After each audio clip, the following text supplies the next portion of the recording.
You mean the village keepers? Oh, let me think.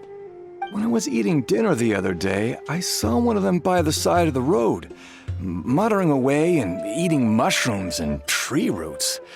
They shouldn't go around eating that kind of stuff. Okay. Did you notice anything else?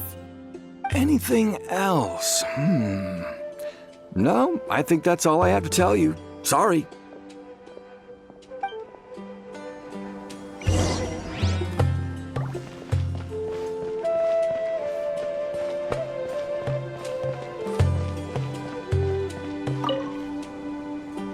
The scholars that have gone missing. Have you seen them? Those eyes. Those fierce eyes. You look like a real fighter. Don't change the subject. Right. You were asking about the mad scholars. I think it's been a few days since I last saw them. I usually go to bed pretty early, so I'm not too familiar with what goes on at night. But honestly, I feel quite sympathetic towards them. Even though they act a little strange, they've helped me in the past. If it weren't for them, my house would have collapsed long ago. Do you also think Grandpa and the others are good people? Grandpa? Oh, hello there. It's little Isak. You mean that nice man who looks like your grandpa's long-lost twin, right? He was actually the one who protected my house. I saw it with my own eyes. He happened to be staying near my house that day and was doing something with his hands on the ground. It still feels pretty surreal now that I think back on it. Did someone teach them how to do that? Well, whatever the case, I'll always be thankful to him and whoever taught him to look out for others. I'm pretty sure that if I ever went mad, I wouldn't be able to do anything like that. Gotcha. Thank you.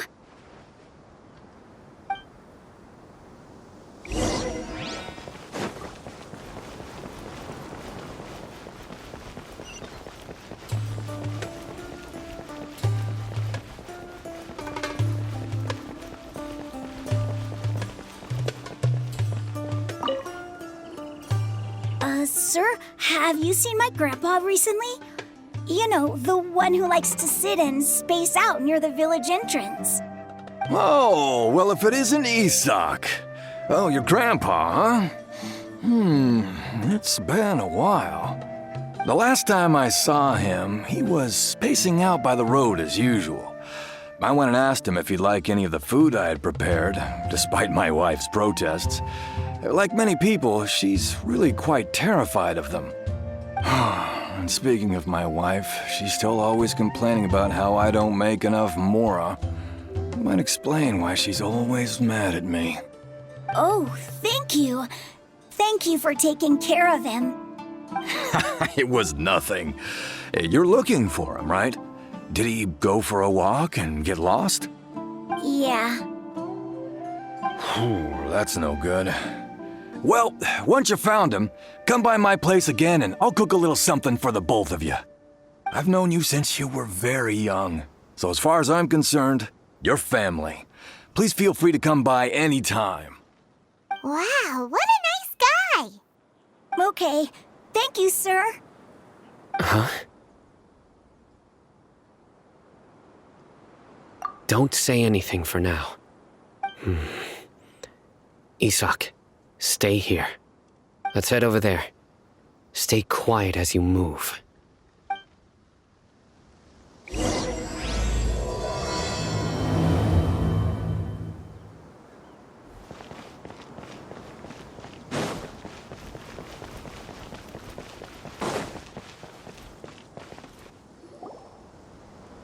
Listen, see if you can make out what they're saying. Have you heard? The mighty King Deshret, the sovereign of our faith, will soon return to this world. Yes, of course I have. King Deshret is the one and only true ruler of this land. I've never believed in any other gods. Still, you say he's coming back, but it sure doesn't feel like life's about to change around here anytime soon. What's your proof? Haven't you noticed? The village has been getting more deranged scholars than ever. Delavar was saying that many people also went insane just before the fall of King Deshret's civilization in ancient times. We don't quite know why, but it seems like there's some sort of connection between insanity and King Deshret. Isn't it a sign of King Deshret's power that all the mad scholars have disappeared? If you ask me, they must have been chosen as the final sacrifice for King Deshret's resurrection. Huh.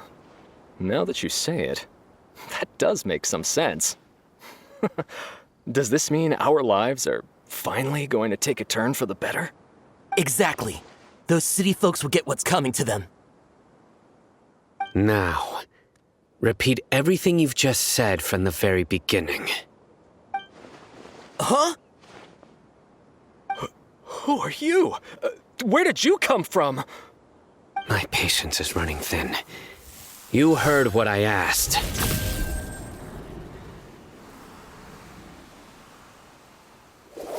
Yeah! Bro, this guy's something else. Just look at his eyes. One wrong move, and he's gonna flay us alive. Let's not get on his bad side, okay? I am no match for this guy. Oh, okay, good sir. What is it you would like to know? Tell me about King Deshret's resurrection.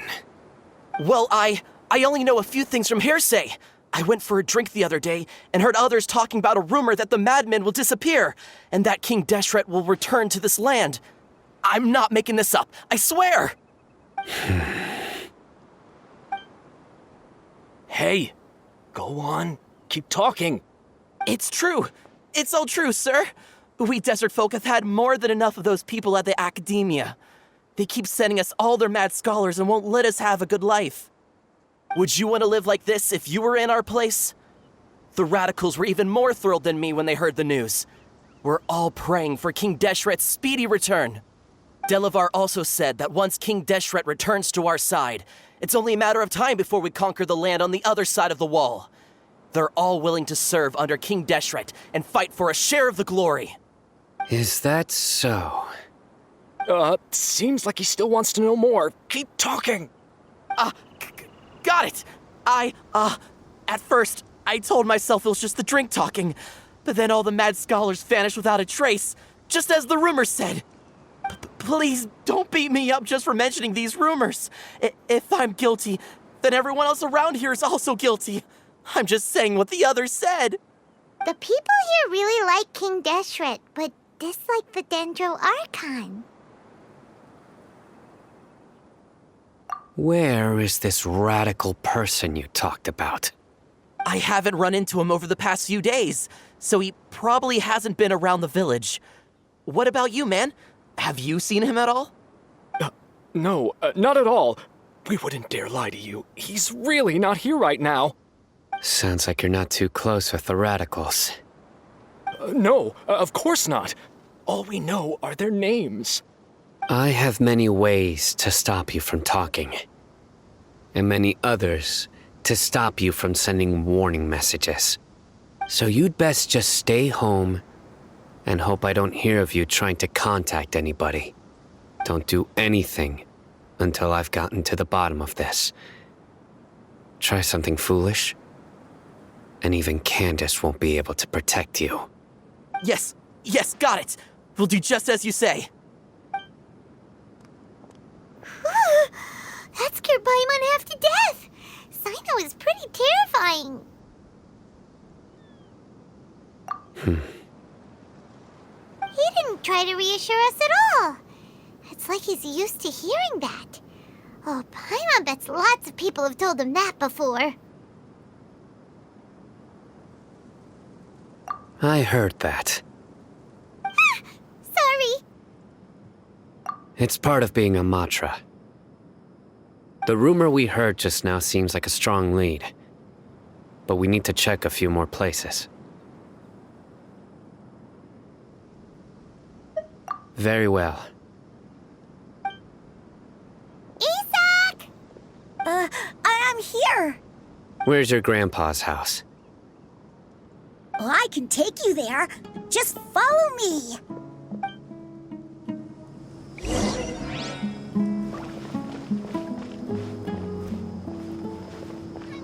Join the Eremites. Embrace the wonderful.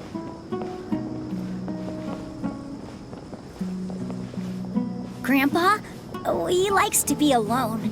Sometimes he stares at the sky in a daze, and other times he just pokes at the ground with his fingers. Every now and then, he yells out at the top of his lungs, so a lot of people are really scared of him. But he's a good person, really. I know he is. I swear, he's just like my real grandpa.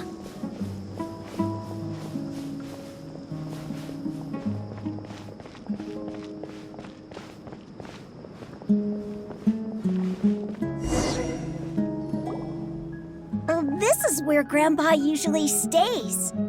There sure isn't much here.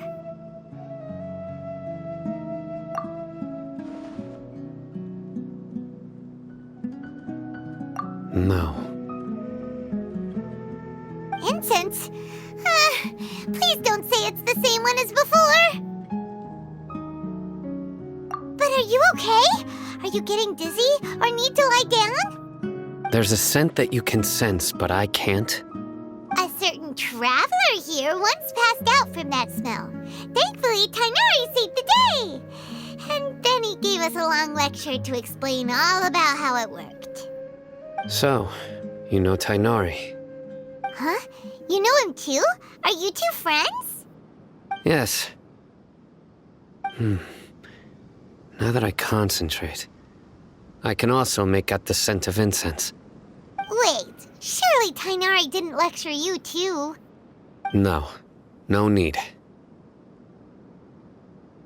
Did you first encounter this scent at Tighnari's house? In the forest. From a scholar.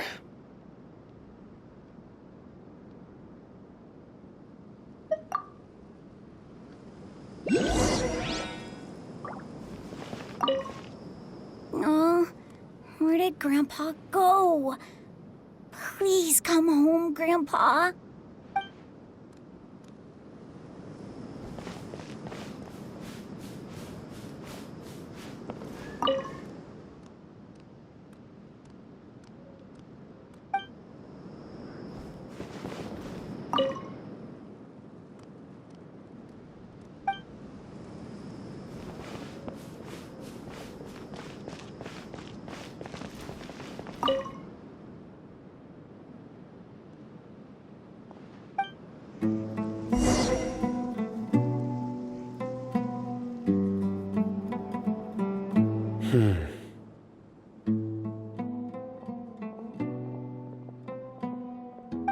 What are you looking for, Sino?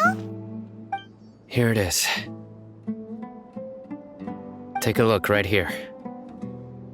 Paimon doesn't see anything. Although the traces have been completely buried in the sand, there are footprints here. From the size and shape, they belong to an adult male. This pattern is a common one from this area. Local shoes. This was probably someone from the village. The scent is quite faint, but still extant. The footprints head in that direction. But who would come looking for Grandpa? He doesn't have any friends. We'd have to ask whoever lured him away with the incense. Huh? So you can lure someone away with just a scent?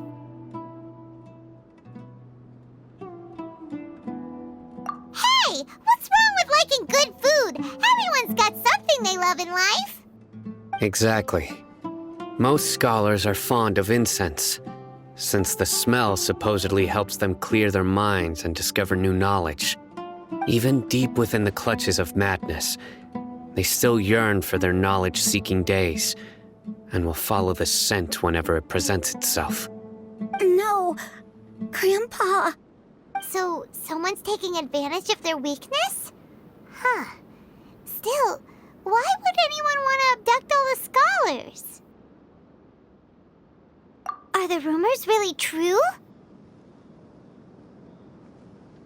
Could the disappearance of all the mad scholars have something to do with the radicals? It's highly likely. Please, you have to save my grandpa. Grandpa's never done anything wrong. Please help him. Sounds like we'd better help get him back. Don't you worry, Isak. We won't let whoever took him get away with it. Let's head to Aru Village and inform Candace and the others about what we learned here. After that, we'll set off to find the scholars.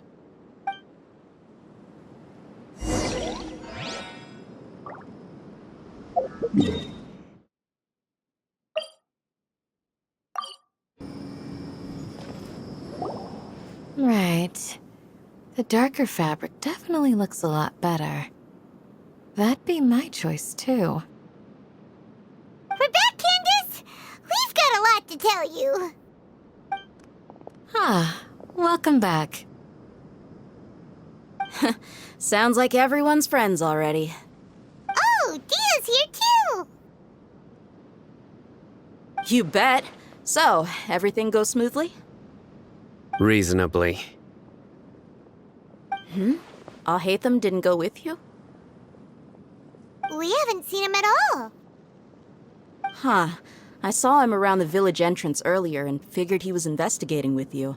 I guess he must have gone off on his own. Did you find out anything useful?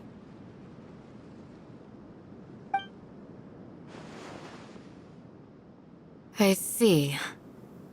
So someone used a kind of incense to lead the exiled scholars away from the village.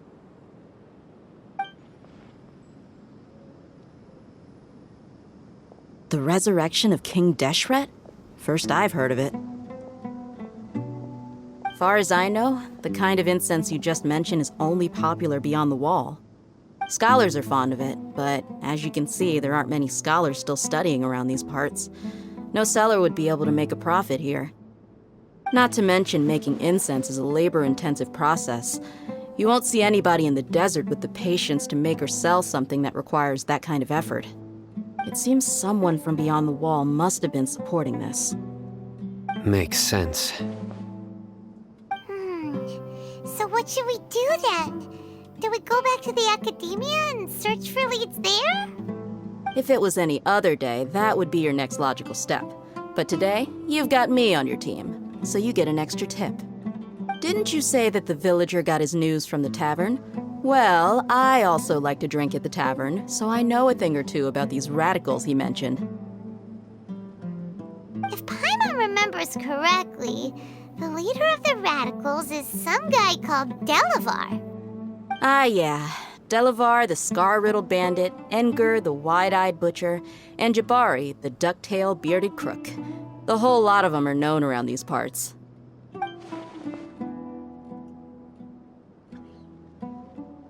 These guys have one thing in common, and that's being broke. The rougher life gets, the more they want to believe in King Deshret. Way they see it, King Deshret's resurrection is their only chance at overthrowing the academia. Throwing all of Sumeru into chaos is the only way to change the way of life here in the desert. Anyway, that's my guess why they've chosen to become radicals. Tia! You're amazing! You really know this place inside and out!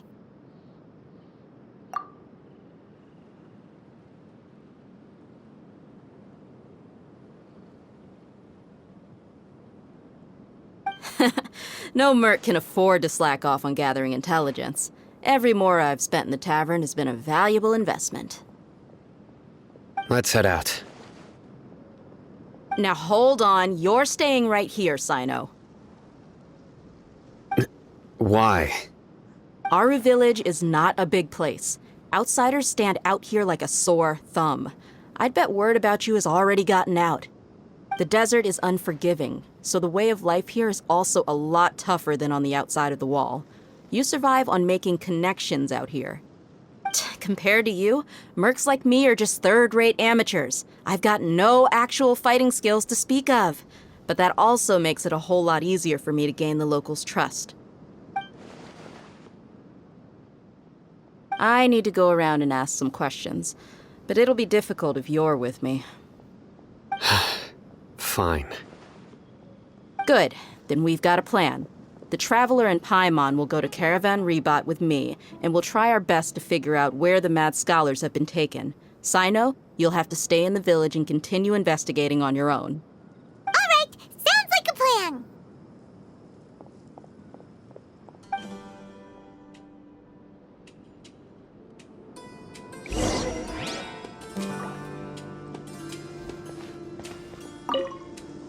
Sino, please don't take offense. I'm sure Dia just wants to help everyone solve their problem as quickly as possible. That's why she can be so straightforward at times. I don't mind. Ah, I see. Well, from the way you were staring out into the distance, I thought you might have been mulling over Dia's words. No, I'm used to being treated that way. It's natural to fear strength. I take no objection to it.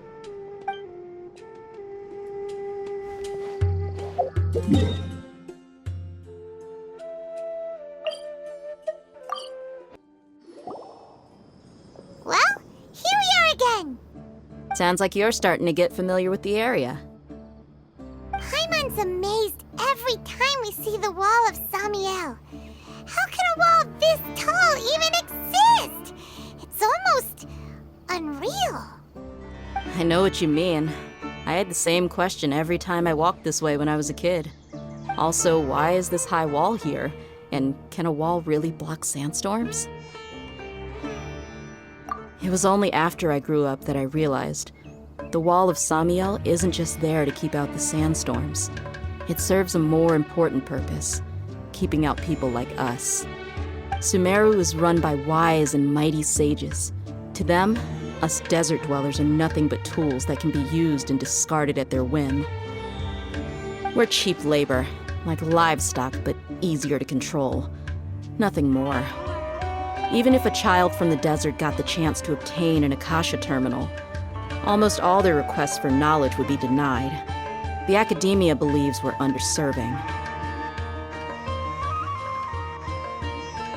Geniuses like Sataria are one in a million. The other children never get a single chance to try and rewrite their fate, even though the academia knows very well that we're humans, just as they are. That's terrible. I would tear down this wall with my own hands if I could.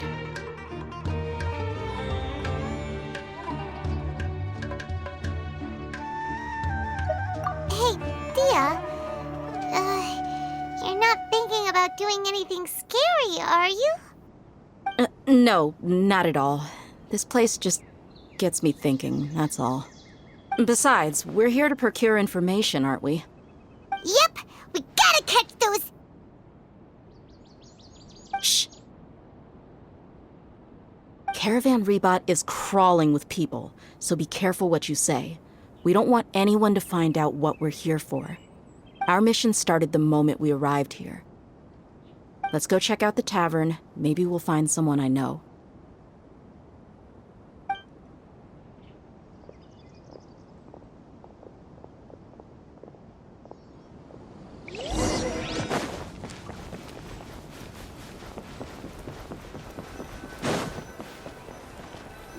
Just our luck. None of them are here today. You mean you don't see anyone you know? Dia, is that you? What a coincidence. You here for a drink too? Zaki. Finally, a friendly face. Oh, and who do you have with you here? Guests from another land? Hello, hello. I'm Zaki. Dia's, how would you put it? Drinking buddy? We've had drinks together a few times. You could say we go back a ways. Anyway, as far as my friends here, they aren't too shabby, are they? You rarely see any Outlanders so friendly and respectful nowadays. Absolutely. Much better than those people on the other side of the wall. So, Dia, are you looking for someone? Yeah. Have you seen Engur, Delavar, or Jabari recently? Of course I have. Matter of fact, we were all here drinking together just a few days ago. I've got a spice trading deal from another nation. I thought maybe Delavar and his friends might be interested. Know where I could find him? Ah, how thoughtful of you. Then I assume you also know that Delavar's been having a hard time making ends meet these days, so you came here to help him out? Hey, keep it down.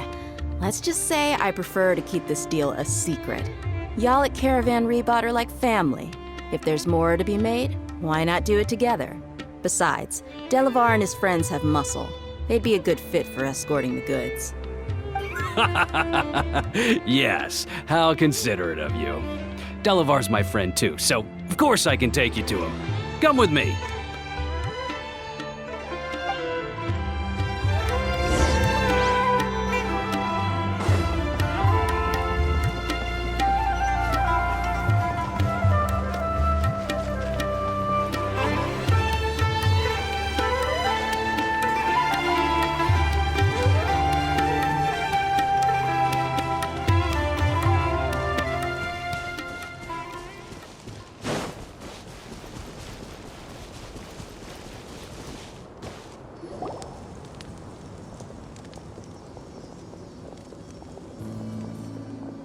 Are we there yet? Yep, this is the place. This place is practically deserted. What are they doing in a place like this?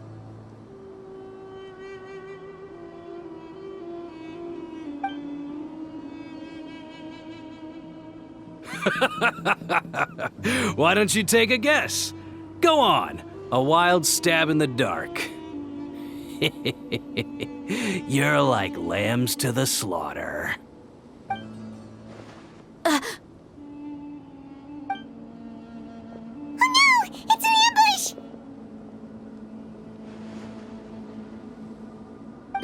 What's this all about, Zaki? Come on, Dia. You really think we didn't hear about what you said back in Aru village? The boys have kept a close eye on you from the moment you set foot there. Not only do I know that you're looking for Delavar, I also know that you've teamed up with people from the Academia to look for the missing scholars. So, you've been watching us from the very beginning? Uh-oh. Paimon knew leaving Sino behind was a mistake! And you left the strongest one in the village, didn't you? Who do you think you are? You really thought we'd fall for your little business deal nonsense? So you and Delavar have been partners all along. Dia, I guess it's only natural for a traveling mercenary like you to be out of the loop. Those of us who hang around the tavern have stronger bonds than you think. But you got one thing right. We're all looking forward to an uprising in Sumeru. There's nothing more we'd like to see than the desert folk overthrowing the Academia. If that's the case, then I'm sure Delavar wouldn't miss a second of it. I'll be honest with you, if it weren't for what you said in the village, your little monologue about the Wall of Samiel would have convinced me that you're one of us. Delavar. And Engar, you're here too, huh? Long time no see, Miss Mercenary. You should have known the traitors are what us followers of King Deshret despise the most. Dia, I thought that you, a fellow desert dweller, would understand why King Deshret is greater than the Dendro Archon. Little did I know, you don't deserve to join us. Yeah, gee, what a missed opportunity. Adopting radical views and kidnapping innocent scholars, all because of some baseless rumors. Anything else I'm missing out on? See? There you have it. Mercenaries are just a bunch of faithless scum with only one thing on their minds. Mora. Pathetic. You're all like a pack of street rats. You're not wrong. Mercenaries are driven by Mora, and my faith lies with whoever's paying me. As long as there's a profit to be made, anyone can become my friend. Enough talking! Get him!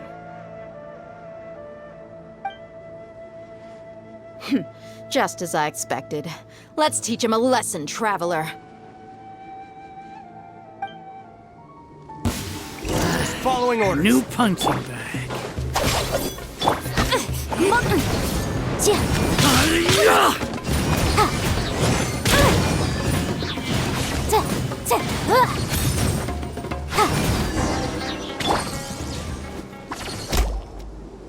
Impossible!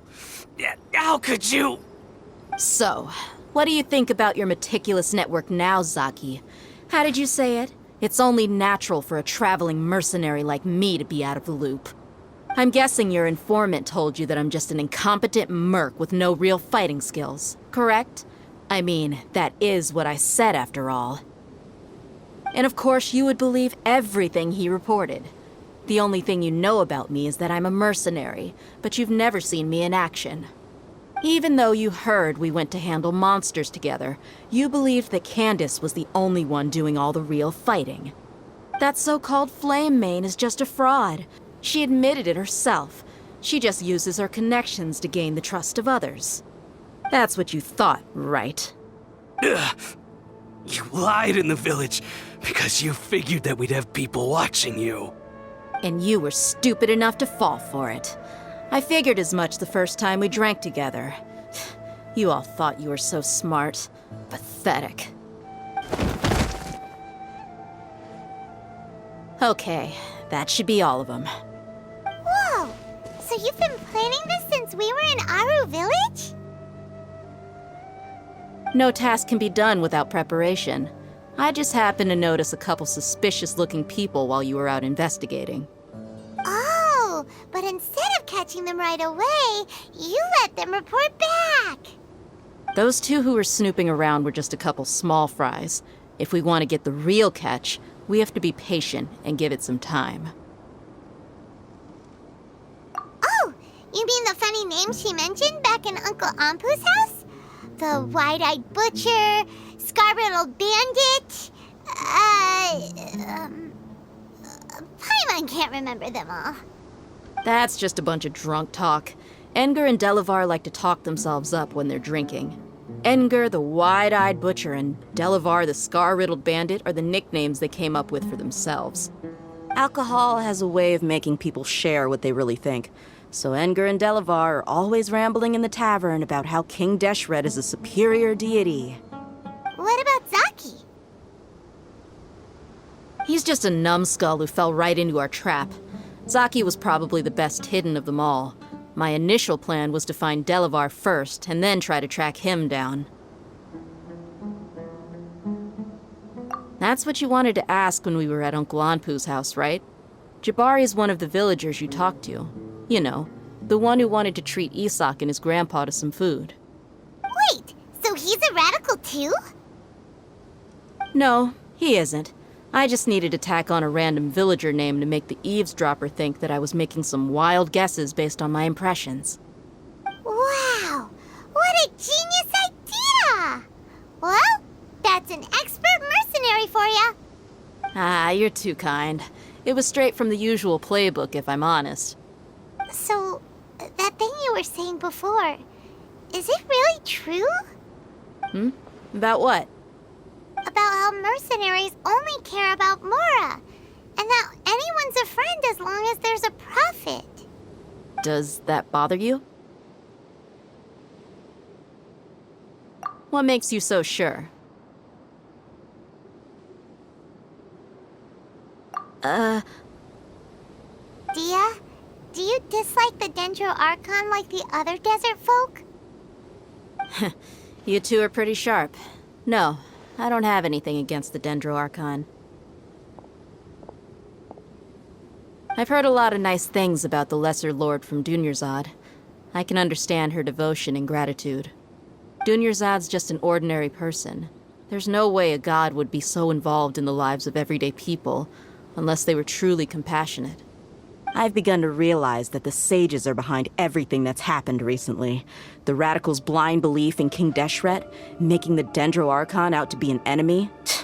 It's all the academia's trickery. But I see through it all. And unlike them, I can never be hostile towards anyone who's never done anything wrong. Dia. Anyway, looks like we're done with business here. Traveler, lend me a hand. Let's tie him up and bring him to the village.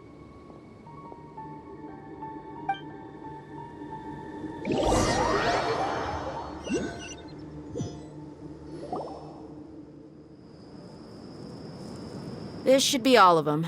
I'll let you take it from here. All right. I'll be in touch. Until then, please stand by. Candace, do you need any help? Candace will be okay on her own. I trust her, so you can too. She's been guarding Aru Village for quite some time now. If anyone is qualified to question the offenders, it's her. While I'm questioning them, why don't you pass some time by exploring the area? I'll meet you back here tomorrow morning, Traveler. As for these idiots, let's just hope they live to see another day.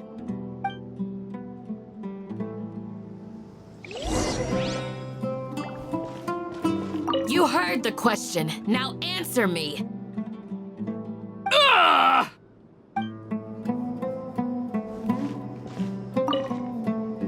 Candace is an expert at dealing with people like this. All we have to do is wait for her word.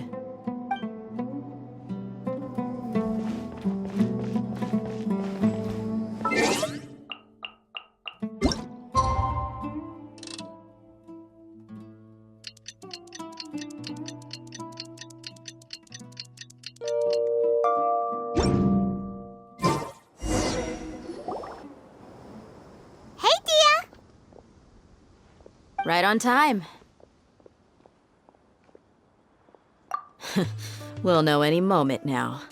Paimon's been wondering. You seem to know Candace pretty well. Have you been friends for a long time? We've known each other for some time now. She's a pretty interesting person. Even though she's an extremely strong warrior, she never misuses her powers against others. Oh, Paimon knows what you mean. Like a lot of martial artists say, never take the fight outside the ring. Yep, I guess you can put it that way. It takes strong convictions to be as dedicated as she is, and shoulder that kind of responsibility.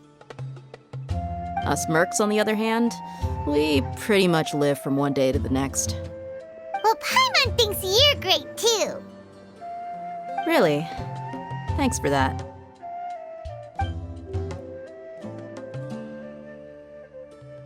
Oh, Sino's here, and he's pretty early too. Yes, I was here yesterday to help out a little. To help out? By doing what? Sharing some interrogation techniques. Oh, you mean you taught Candace some more persuasive methods?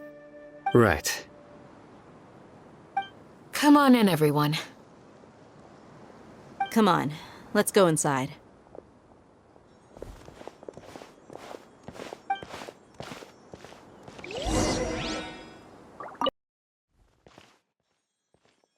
Candace, where? Whoa, you look furious. Do I? Huh. What gave it away? Oh, there's no mask that can hide true bloodlust. Cover up your eyes, and it'll still show itself at the corners of your mouth. Perhaps I need to work on my composure. Still, it's perfectly understandable why I'm angry. I'm sure everyone present would agree. Yes, ma'am. Please, don't beat us anymore. We're gonna die. Well, looks like Sino taught her well.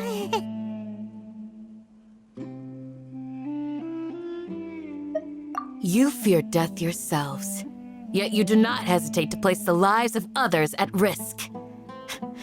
The absurdity is mind-boggling. The ones you call mad scholars are known to us as the Village Keepers. They are vital members of our community, and some even count them as family. You come here to my village, and you treat my people as nothing more than stepping stones towards your goal. Tell me, what would you do to you in my position? Mercy! Please have mercy! You've made your bed. We may all be desert dwellers, but there is one thing that I understand better than you. The resurrection of King Deshret will only result in war. And war serves no one. The people of Aru Village care little about which god is in power. Life may be tough and tiring, but we wish to preserve our way of life. A war would only cause us to lose all that we have. And that is not a responsibility that you can afford to shoulder. We understand. We're sorry. I'll tell you everything I know. Please, just let us go. I'm listening. You might not believe this, but it wasn't us who came up with this idea. Someone was spreading rumors in the tavern. That's how we ended up hearing about King Deshret's resurrection. Some mystery man told us that mad scholars will make the perfect sacrifice to usher in King Deshret's resurrection. They give their lives, and we can get anything we wish for. They're called Village Keepers. Slip up again, and you'll regret it. Yes, sorry. It was all that mystery man's doing. He told us to spread the word about King Deshret's resurrection and talked us into helping him. In return, he said he'll help facilitate the resurrection process. I'm not sure. That's one. Huh? One what? Strike. You get a total of 3. Then, you die by my hand. Wait, I'm telling the truth. We don't know anything. It was all him. 2. He got us to lure them out of their houses in the night with some kind of incense. We take them to a junction outside the village. Then the mystery guy takes them from there. You gotta believe me, please. I'm telling the truth, I swear. Just ask them if you don't believe me. That was indeed the truth. Traveler, go on.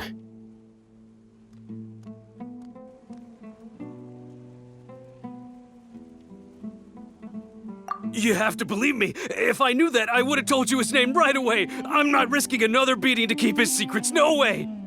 That guy, he wears a cloak, and he's always careful to cover his face.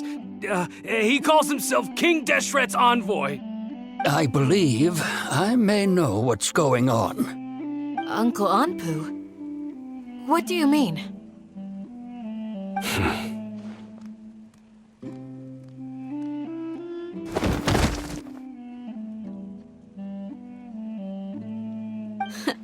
Smooth.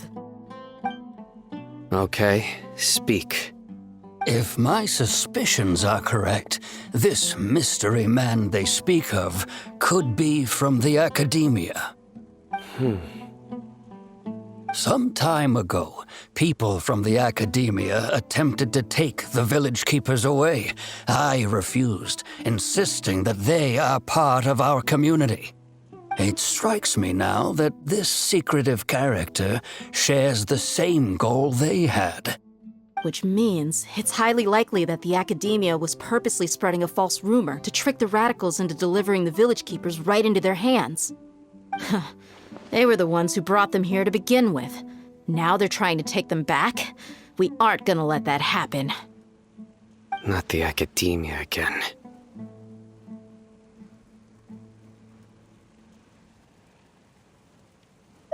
Just as I thought. But what could they want with the village keepers? People are nothing but tools in the eyes of the Academia. A change in their plans likely means they found another way to exploit the scholars. Regardless, our top priority now is locating the village keepers. You're right. Isak is still waiting for news on his grandpa. Time to go. Let's leave the village and try to track them down. Yes. Pack up and get ready to leave. You got it. Candace, I'll let you deal with the radicals. Leave everything outside the village to us. All right. Let's meet back here once everyone's ready.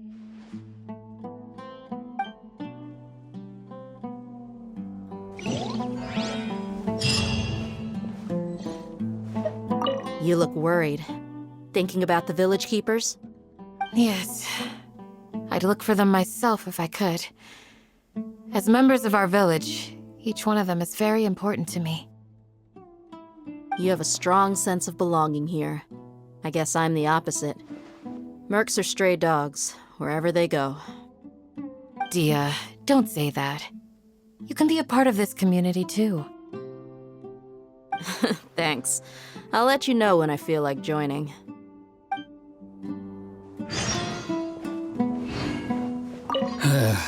I just hope everyone's all right. What scheme is the Academia brewing now?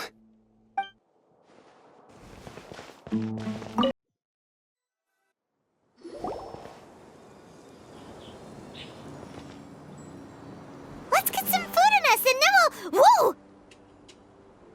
Where did you come from?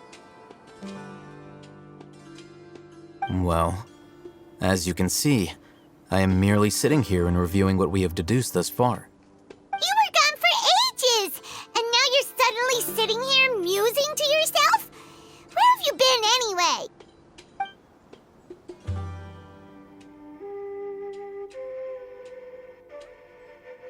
Hey, what's with the silence?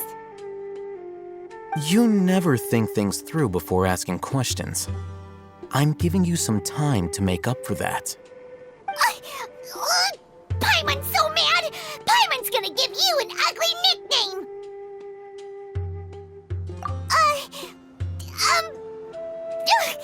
Never mind! Paimon's got nothing. There's just nothing super obvious to pick with this guy. It makes it so hard. Well, you've heard nothing to suggest I left this whole time. So clearly, I stayed in the village to investigate. Anyway, you plan to leave Aru Village and keep searching for the truth of this matter, yes? Yep. We're not gonna find out anything more by staying here, so we thought that we might as well take the search elsewhere.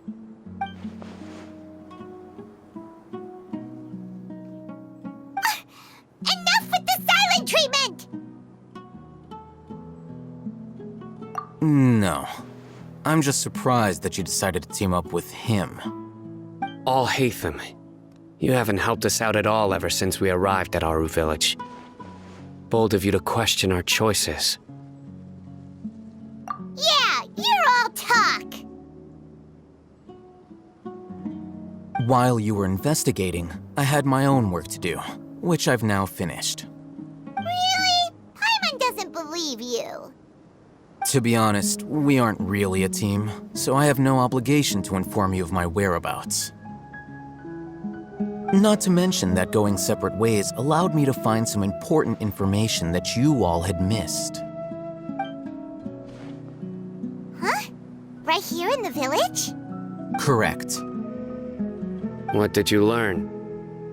I'm going to take you to someone. But before that, you need to understand where she's coming from. What does that mean? How do you think the residents of Aru Village feel about what we're doing? In other words, do you truly believe every single word the villagers tell us? You mean some of them lied to us? Hiding the truth does not necessarily equate to lying. Again, these people have their reasons. Remember what Candace said? Most people in Aru Village don't necessarily care which deity is in charge of Sumeru. That's because whether King Deshret or the Dendro Archon has power is of little significance to them. By contrast, the perils of their daily lives are ever-present concerns. They won't simply share everything they know with you without good reason. That's why you believed there was no further information to be found in this village.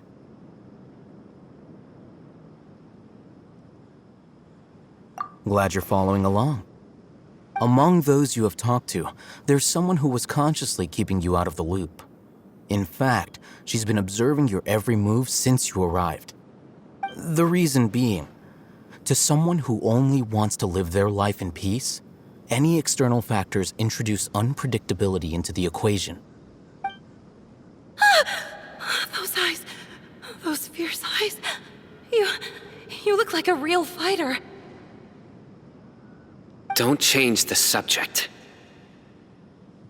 It's quite obvious that she's intimidated by Sino's authority and strength. Right. You were asking about the Mad Scholars. She corrected herself mid-sentence because she's aware that there are King Deshret fanatics in the village. If she sounds too friendly towards the village keepers, she could easily make herself the Radicals' next target.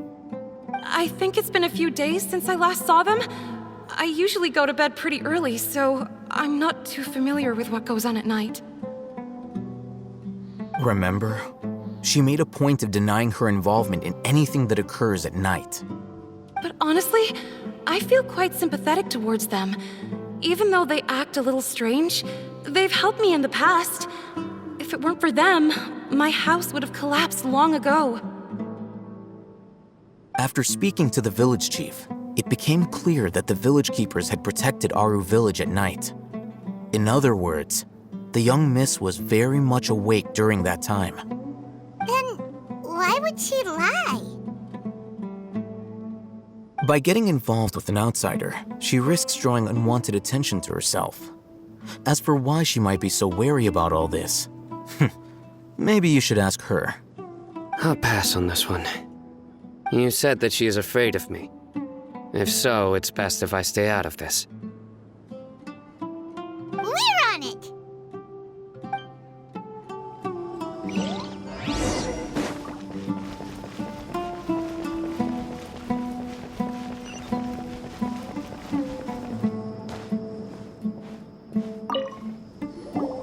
Miss Shawnee, as we discussed earlier, I've brought someone with me.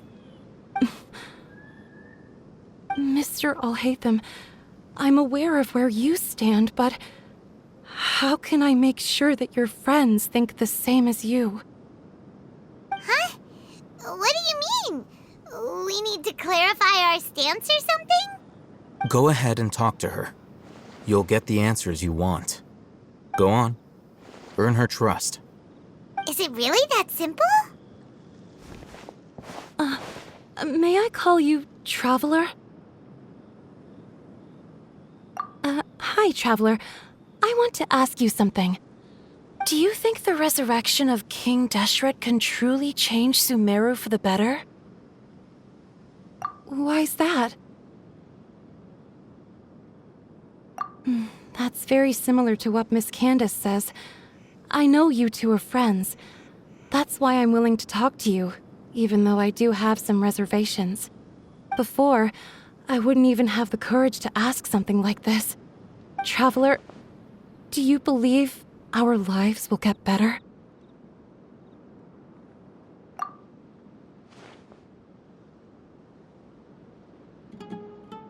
Yeah! We came here from another nation, so it isn't wrong of you to be weary. And we aren't really residents of any one nation. But even so, we've met lots of people from different places, and we've always fought for what we believed in. We have friends in Sumeru, and we want to help them. That's why we decided to stay here for a while.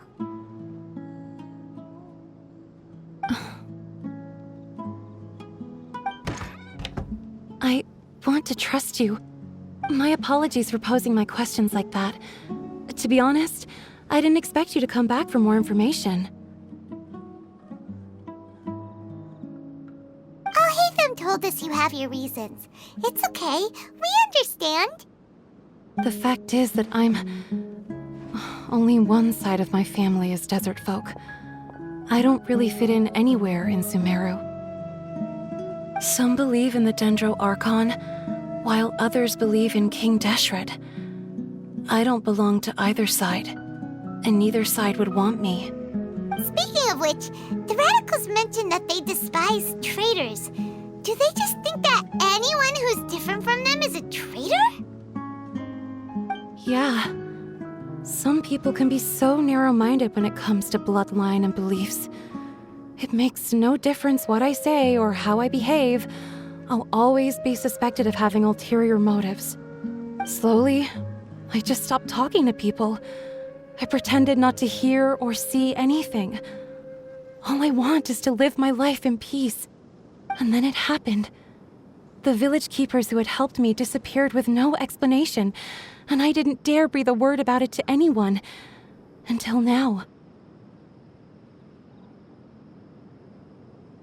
You can tell them. I'm sure he'll keep your secret. All right. I'll tell you what I told Al-Haytham. I actually have a sharper sense of hearing than most. Sometimes, I hear strange crying sounds in the night. There are ghosts? Perhaps. I'm not sure. It's faint, but it's definitely the sound of crying.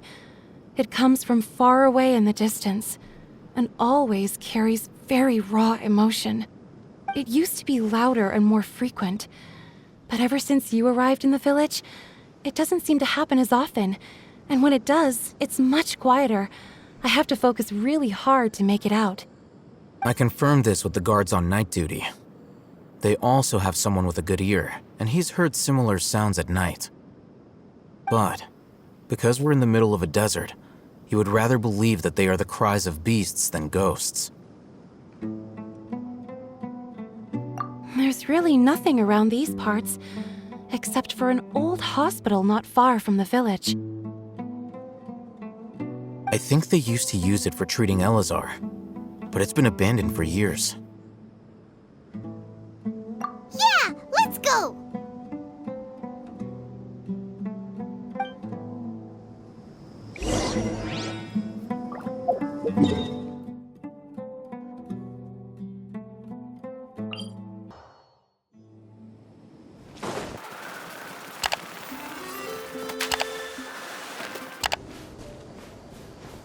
Ugh, is this the place?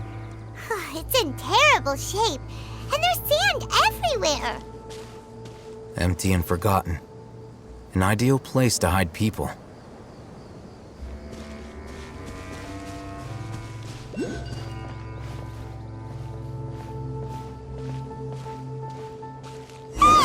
Monsters! Watch out!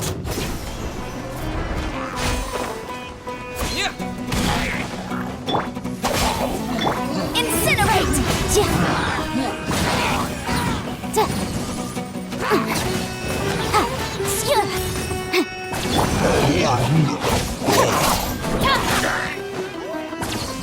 Let's dance!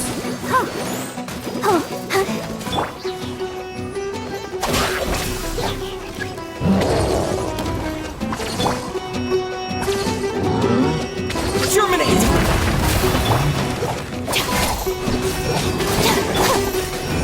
Go, Barber, go!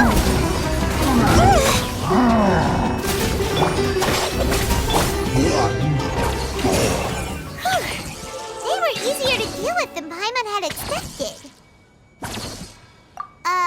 Super strong bandits? Or monsters taller than buildings dropping out of the sky?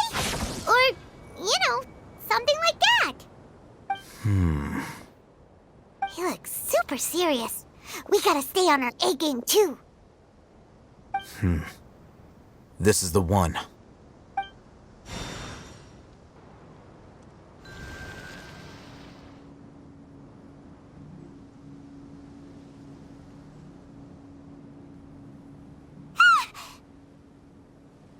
Let's go in and take a look.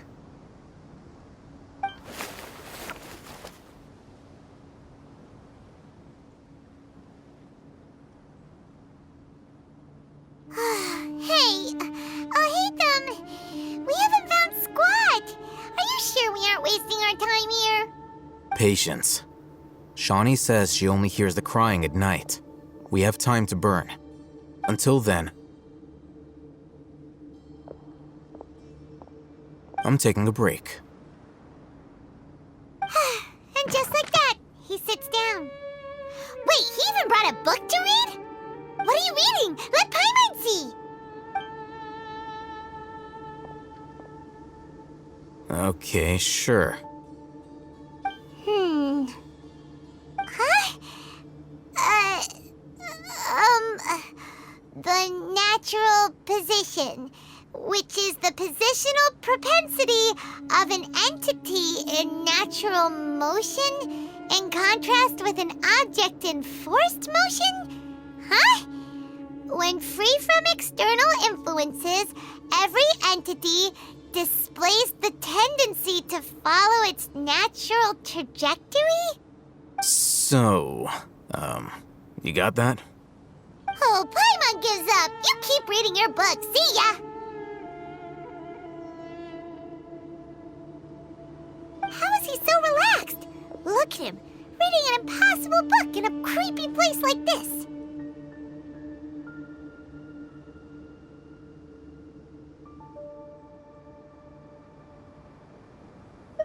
Hey, what good is that gonna do for you? You're acting like one of those annoying grown-ups who go around nagging people to focus on their studies. Hey, what gives? Shouldn't you be the one providing for Paimon? Oh, right. Okay then. Thank you for working so hard and earning so much more. If it weren't for you, Paimon would probably still be floating around in the ocean somewhere. Thank you.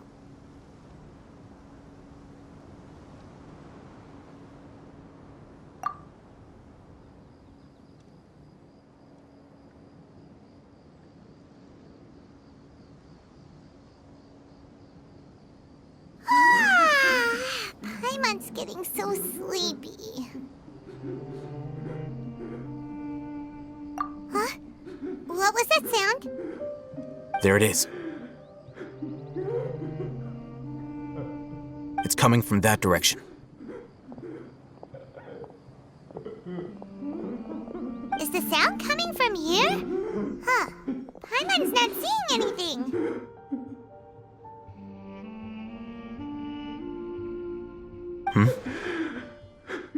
It's from below. But there's no way we can get down there. Something is off about the interior here.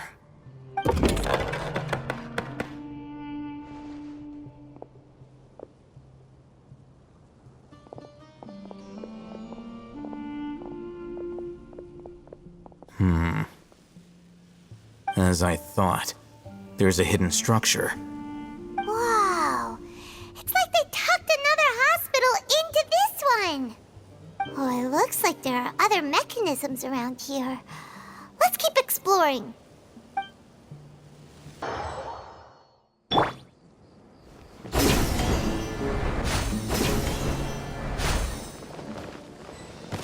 Propagate!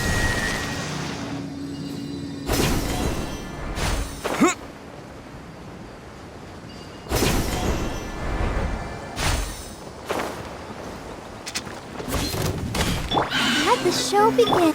Stand with me!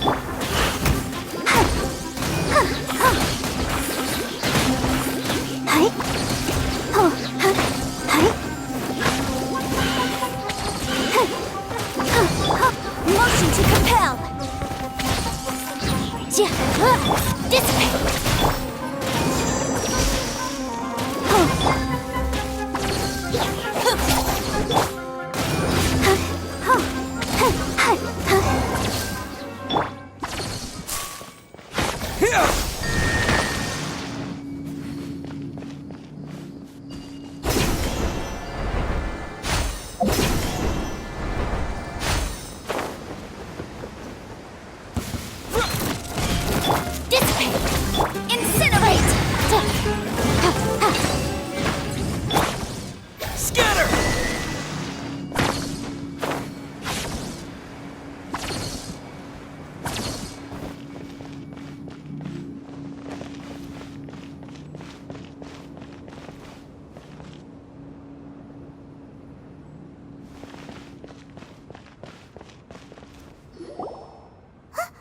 Look, there's someone over there.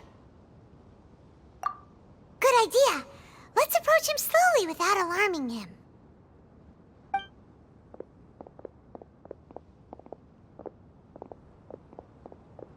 Wait.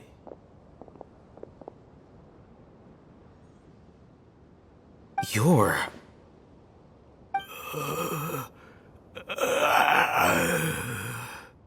He can't speak, and his eyes are unfocused. But he looks too young to be anyone's grandfather. Also, why is he the only one here? Didn't expect to see him here. You know him? He's Razak, a senior of mine at the Academia. He's a scholar too? Is he the kind that holes up in a forest and mumbles stuff about training? No. And that's the problem. Razak was never involved in any of those things. He never trained in the forest, let alone reach Satyavada life. Leaving that question aside for the moment, him being here alone means that we might be too late. Looks like they've already taken everyone away. For whatever reason, they left Razak here. Perhaps they simply didn't have time to come back for him. There are drag marks on the ground. They're clearer by the doorway. Someone was forcefully drawing a cart that was loaded with something heavy. Loaded with people? That is one possibility. It looks like they were in a hurry, as if they were afraid of being caught. In their haste, they failed to notice Razak hiding in a corner. The symptoms are identical. Looks like we found living proof. Huh? Why do you say that? Allow me to jog your memory. Recall your time at Port Ormos. Don't you think his symptoms look familiar?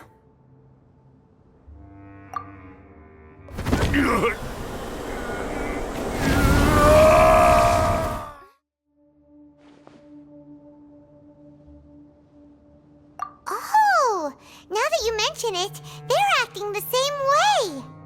Correct. The Academia is behind all of this. It isn't difficult to deduce their rationale. First, the Academia spread a false rumor of King Deshret's resurrection, emphasizing the role of the village keepers, the mad scholars who were exiled to Aru village. These rumors were all the persuasion that the radicals needed, and those based in Aru village leapt into action. Unbeknownst to them, of course, through rounding up the scholars, they were actually helping the Academia. As well as being able to exploit the radicals for their own ends, this scheme has one further advantage to the Academia. All the risks and responsibilities are offloaded onto King Deshret's followers. Life for the desert dwellers has been brutal ever since King Deshret's death all those years ago. Beneath the surface, feelings of desperation are widespread. Many would give everything they have for the prospect of something better. Anyone looking to exploit that for their own ends simply needs to make a few empty promises. Even if complications arise, people will see that those involved are all followers of King Deshret and look for no further explanation than differences of belief. A deep-seated mistrust of the desert and everyone in it by the rest of Sumeru will make sure of that. The notion of an Academia plot wouldn't even cross their minds. It may seem like a simple strategy, but it is able to work wonders under Sumeru's current circumstances. Oh, that makes a lot of sense. It's in line with the village chief's theory, too. But there's still one very important question. Wasn't it the Academia that brought the scholars to Aru village in the first place? Why does it want them back now? Throughout this process, one thing has changed. The scholars' identity. First, they were scholars. Then, they became lunatics. After that, they were exiles. And finally, they become missing persons. An exile is still patently a living, breathing human being. But when someone becomes a missing person, that is brought into question. If you can't find someone, you have no way of knowing what exactly happened to them. That makes missing people an ideal resource. Resource? For what exactly? One possibility is that the information in their brains could be extracted into knowledge capsules. Extracted? You mean canned knowledge comes from people's brains? With the technology of the Sumeru Academia, it's entirely possible. Perhaps the process caused them great suffering, which is why they cry out in the dead of night when no one is watching them. So, the human brain... Nope! Nah! Paimon doesn't want to think about this! I'm the Academia scribe, after all. I'm familiar with their projects. Anyway, judging by Razak's state, the contents of a divine knowledge capsule were extracted from his mind, but something went wrong in the process. Or perhaps his curiosity got the better of him, and he used such a capsule for himself. Paimon's a little confused. Can they just use anyone's brain?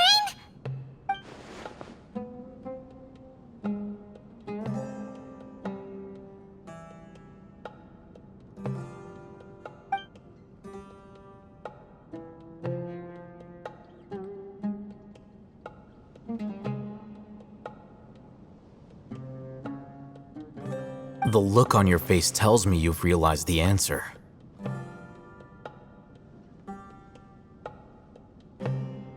That's right.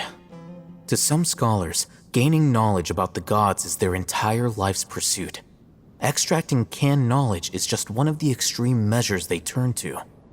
However, I can't help but wonder, what do they seek to gain from divine knowledge? The academia is going out of their way to look for forbidden knowledge, but what is their ultimate goal? I've spent quite some time trying to analyze the contents of the divine knowledge capsule, but to no avail. It seems like my way of thinking is too different from theirs. You mean you're not even slightly interested in getting your hands on this forbidden stuff? All scholars seek to expand the horizons of knowledge, but I'm not particularly interested in gods, so I don't share their degree of zealotry. Extracting information from people as if they were lifeless objects? If this is the direction of academic progress, then the academia may as well shut its doors. Sounds like you're really against all this. Of course. The academia's actions run contrary to their rules. Whether it be academics or knowledge, everything has its boundaries. If those lines are crossed, the rules and order that govern everything in the world will be destroyed. This matter needs to be corrected, just like fixing a typo in a book. Wait, didn't you step in to help because you felt sympathy for those poor people? Not to be callous, but no. My criteria are a little more restrictive than that. There is no shortage of suffering in Sumeru, and the same can be said for the rest of Teyvat as well.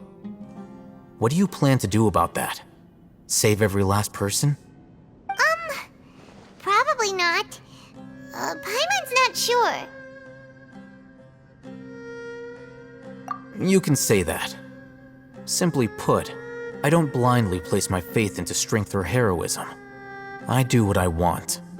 The divine knowledge capsule is something I want to investigate in full. That doesn't mean I'm willing to take action for the sake of a few strangers.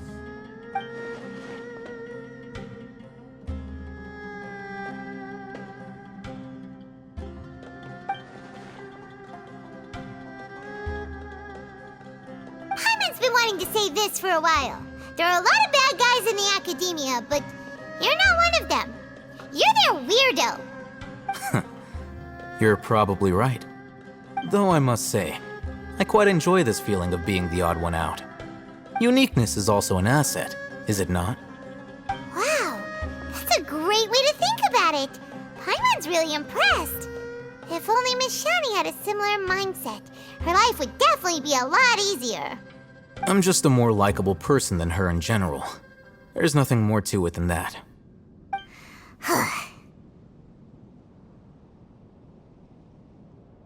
He won't last long if we leave him here. Let's take him with us. We'll work out our next step after we return to Aru Village.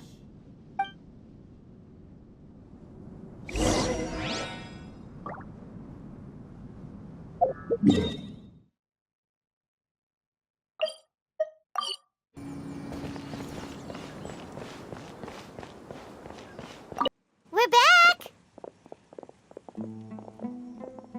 You must be tired. You should rest and take some water. What's the situation? Who's this? Unfortunately, somebody who's too young to take on the role of Isak's grandfather. Nevertheless, he's one of the people we're trying to find.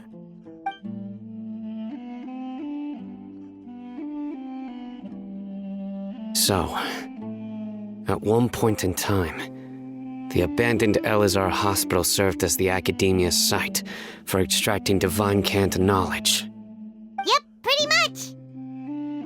Their plan must have been implemented at some point before we arrived at Aru Village, since divine cant knowledge has been in circulation for a while now. Yet, they fled once we were headed to the village, almost as if they knew we were on their trail. Why is that? Yeah, why is that? We may have a mole in our midst. One of us could be secretly revealing our whereabouts to the Academia. Huh? Are our friendships that shallow? Looks like none of you have realized wherein lies the issue. Sino, you're the reason why they can predict our movements. Wait, what's that supposed to mean? Choose your next words very carefully. It is simply a logical inference. I have my reasons. So what you're saying is, Sino's the mole. Interesting. And here I thought you were the most suspicious one, Alhaitham, since you were always acting alone. I know. You have a point. But I realized something as we were returning from the hospital. Sino isn't like any of us. What are you trying to say? Do you still remember who you are, General Mahamatra? As a Matra, you are no doubt privy to certain kinds of information. Before you can take action against someone, you are required to have all the facts available, including the less than savory details. Simply put, the Academia has traditionally allowed you access to a wealth of sensitive information. Knowing their modus operandi, wouldn't you expect them to take precautions against you? If you want to raise a vicious wolf, you need to make sure that you can avoid its bite. The Academia is monitoring me? It's not that simple. The Academia has eyes all over Sumeru, but they have a special protocol for dealing with you. Every so often comes a Nyagarbaha Day. On this day, the Academia enters new information into the Akasha through knowledge capsules. I remember seeing a thick notebook next to the control panel once. Its contents were all about the General Mahamatra, his activities throughout the day, preferred methods of enacting judgment, everything. You're saying that the Academia entered my information into the Akasha too? But what's the point in doing that? My actions aren't important enough to be added into the Akasha. The Akasha is capable of computation. The Akasha's algorithms are entirely capable of predicting your movements using the data entered. When you would depart, the route you would follow, your destination. It knew all of this. It predicted my every move. The Academia has been watching you longer than you think. However, the fact that you resigned is proof that their suspicions were well-founded. So that's how it is. Sino adheres to his principles so strongly that he's actually a thorn in their side. Tenacity of will and steadfast faith are worthless to the Academia. They need scholars who are easily pliable and mindlessly go after anything they can profit from. Sino, don't take it to heart. This just proves how much of a trustworthy ally you are. They escaped because of me. Don't blame yourself. It's not like any of us would have known. I have an idea. If they predicted my movements, then I might be able to guess where they went. Whoa, you bounced back fast. There is always an opportunity for safety after danger passes. Oh, so that's how it is! Paimon gets it now! If the Academia is trying to avoid Sino, then the safest place would be... Yep, that's right! They'll want to proceed in the direction opposite of where I'm going.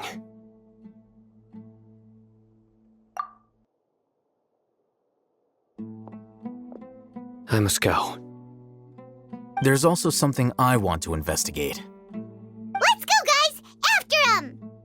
Please, wait! I want to go too! You want to go too? If so, you have to promise you'll stay safe. I want to find Grandpa. I promise I'll be careful and not cause any trouble. Everyone, I leave him in your hands. Yay! Let's go! Remember to pack some food with you. Paimon feels like we're missing someone, though.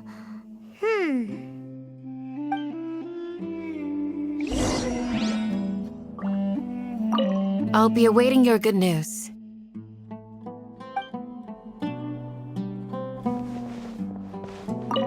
Please, stay safe, everyone.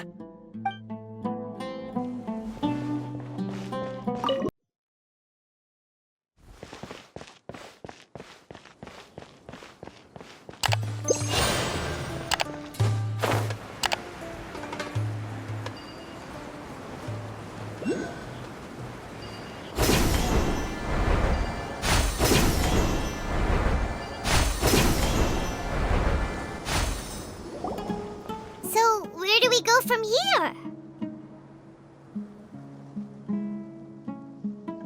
Yes. After leaving the village, we should head straight toward the desert.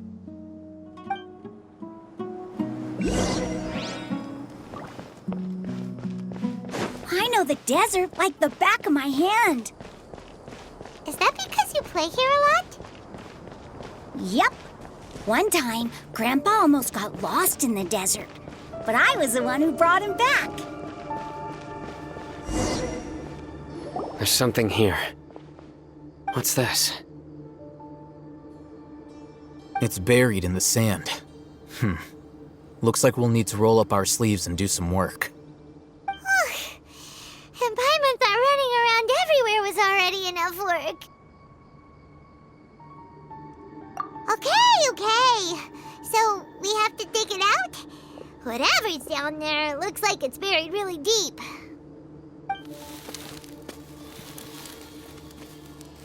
These are likely fragments of an Academia-developed device, something akin to a headset. Looks like there were more than one village keeper. They must have been escorted this way because there are device fragments scattered around here. Let's split up and search the area. Chances are that we'll find other things nearby.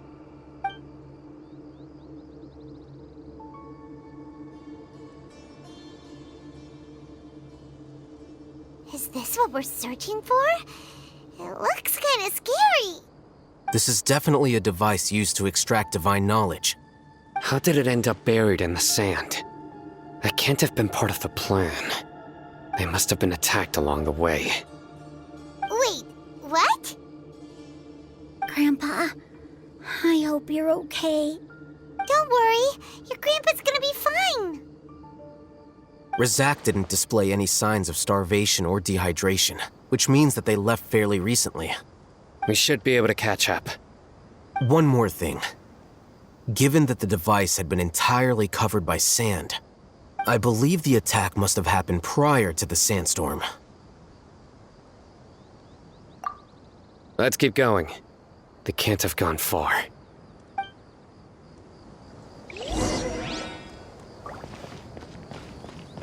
Ugh, but running on sand is so tiring. But you're flying, aren't you, Paimon? Is flying over sand tiring too? Ugh, of course it is.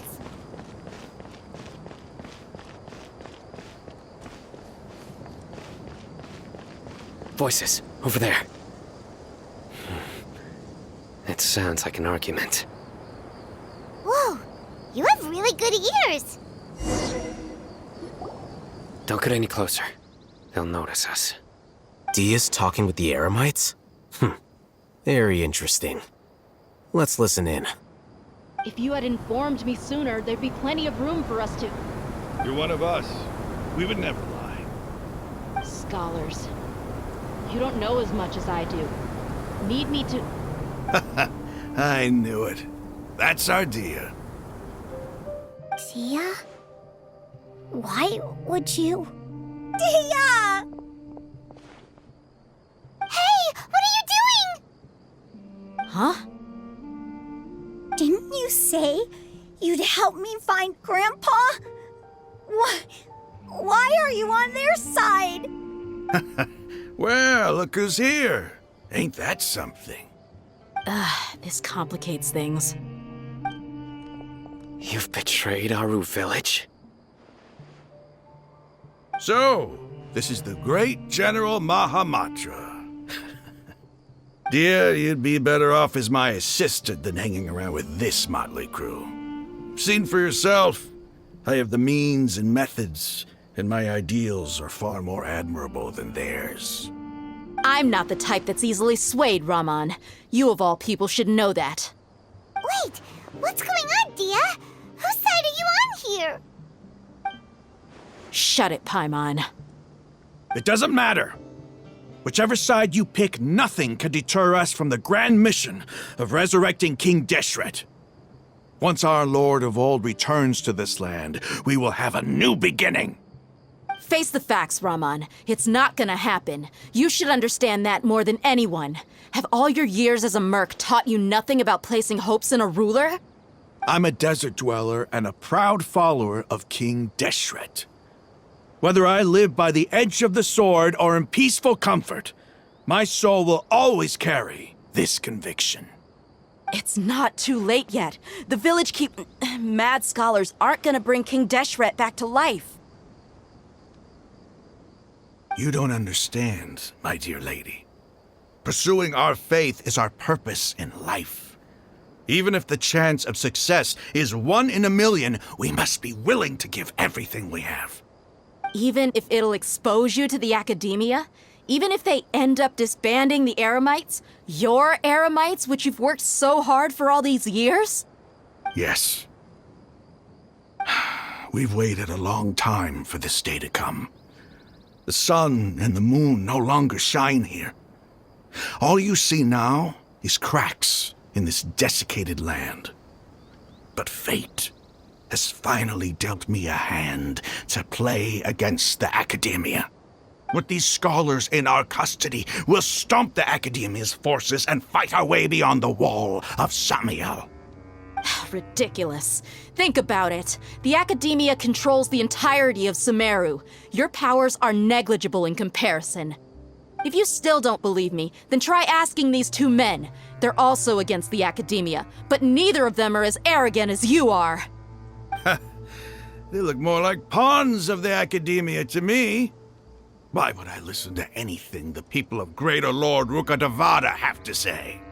Filthy traitors. Your god abandoned all honor and betrayed King Deshret. We desert dwellers will never trust the likes of you. It's impossible to communicate with someone so hostile. Perhaps we should. Do you really believe that by kidnapping the scholars, you'll be able to negotiate with the Academia? These people have no value as bargaining chips, but I could be persuaded to take their place as your next hostage. These scholars were exiled from the Academia. I, on the other hand, am their current scribe, and will be a much greater asset to you. Wait, you can't be serious. So, you want to trade places with the hostages, do you? Precisely. Any wise person would gladly accept my offer. What are you thinking? What if they decide to kill you instead? Well, that would be bad luck for me. However, I'd get the chance to observe the scholars, perhaps even find out the truth. Think you can talk me over with that confident look of yours? I'm not trying to persuade you. I'm using this as a means of joining forces against the Academia. You are the scribe. What do you have against the Academia? Not all desert dwellers believe in King Deshret, and the same applies to the Academia. Why must all knowledge seekers approve of the Academia's way of doing things? You Academia scum. Every last one of you is nothing but a hypocrite, just like everyone else on the other side of that wall. I've made myself clear enough. I won't listen to another word from the Dendro Archon's people. Not so fast. I'll hate them. Do you stand by everything you just said? I never make empty promises. You know you're making a dangerous decision, right? I do. Good. Raman, hear me out. These people are my friends. Maybe you can't take the followers of the Dendro Archon at their word, but what about me? Do you trust me? We've known each other for years. Of course I do.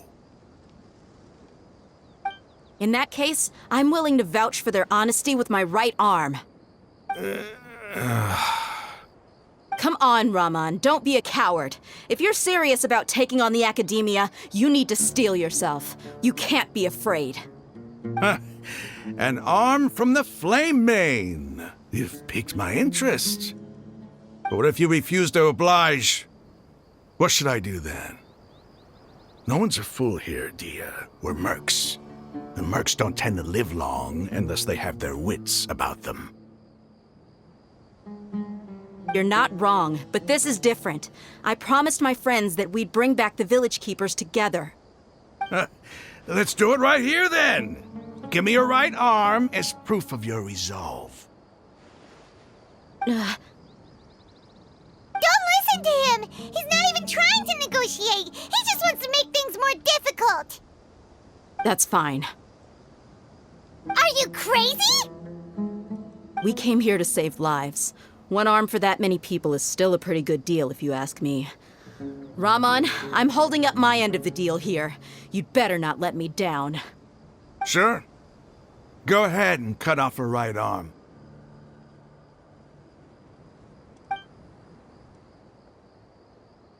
No!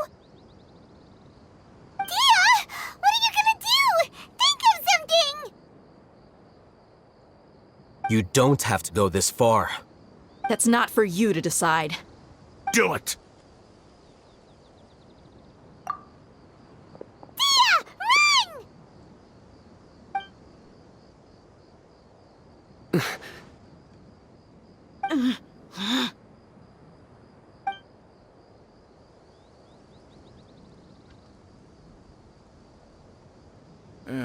Stop!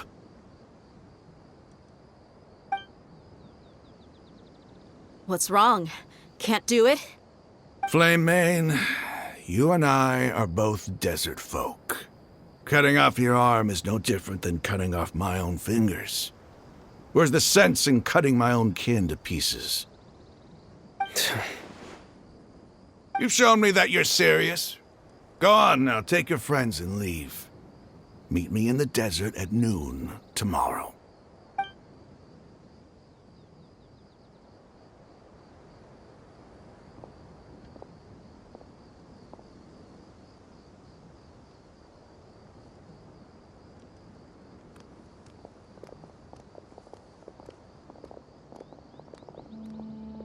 Phew. I was really counting on him not going through with it. Dia! That was crazy! Have you all lost your minds? What if he'd actually cut your arm off? Then I'd just have to hold my claymore with my left arm.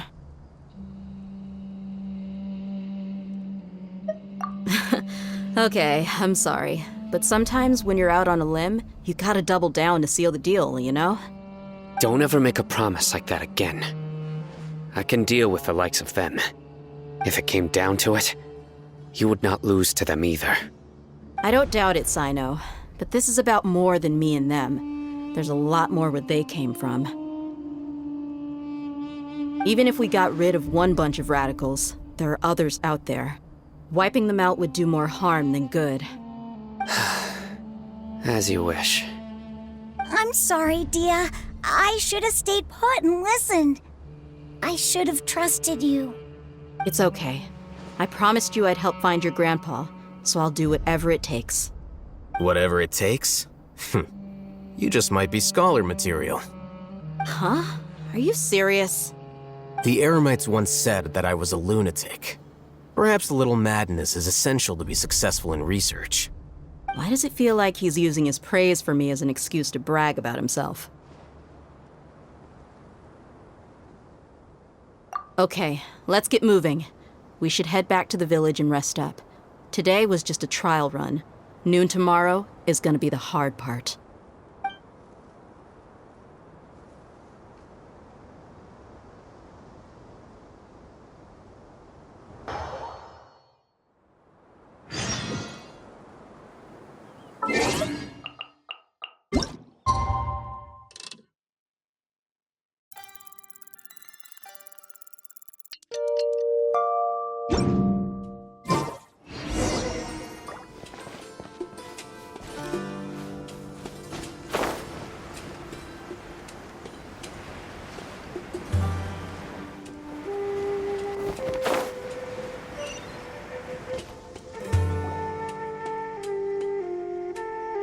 You're all here so early. Looks like we have everyone here. Isak, are you sure you want to come with us? I'll watch from a safe distance. Dia, I want to be there to bring Grandpa home. Okay, let's go then. Dia, wait. What's the matter? I heard that you were quite reckless yesterday. No more of that today, understood? Or I'll be very upset with you. Fine.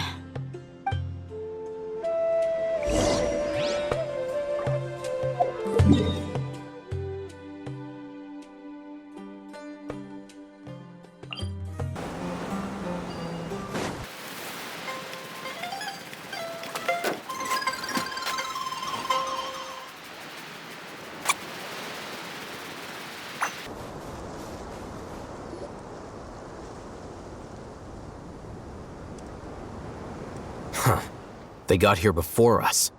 Uh-oh. Is it because Paimon overslept by 5 minutes and held everyone up? Is everything ready? Absolutely.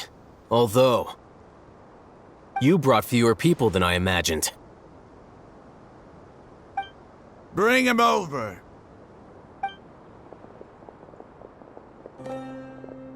Grandpa! Why is there only one of them? Rahman, I've always thought of you as a man of his word. What's this about? It's a one-for-one exchange. Sounds fair, don't you think? And let me put it this way. Agreeing to any kind of deal with the Dendro Archon's people is already a huge compromise on my part. Don't you think you've asked enough?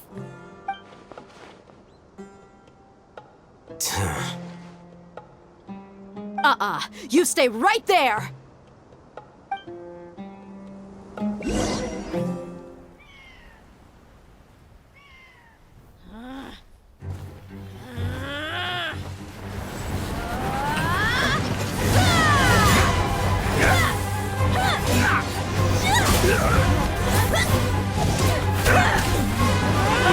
Boy, what do you think you're doing? Grandpa! Don't you see this blade here? You coward! Why are your hands shaking? Wait a second! It's a earthquake!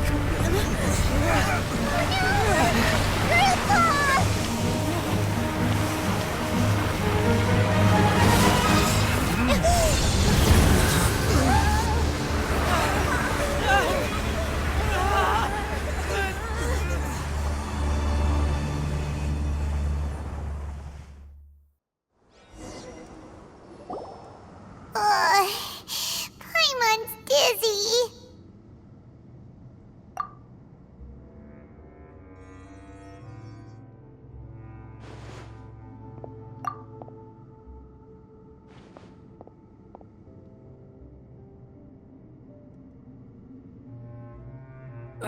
This day's going just great. What a nuisance. The sand dune collapsed. I saw an energy field. The village keeper protected us. It glowed green with dendro.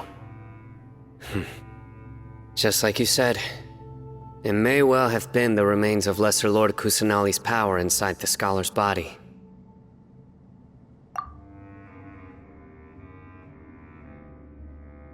The Dendro Archon.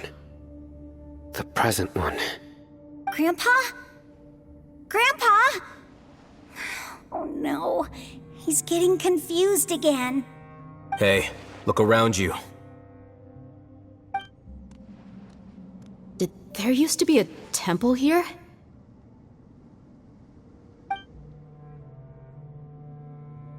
It seems that when the sand dune collapsed, it exposed these underground structures.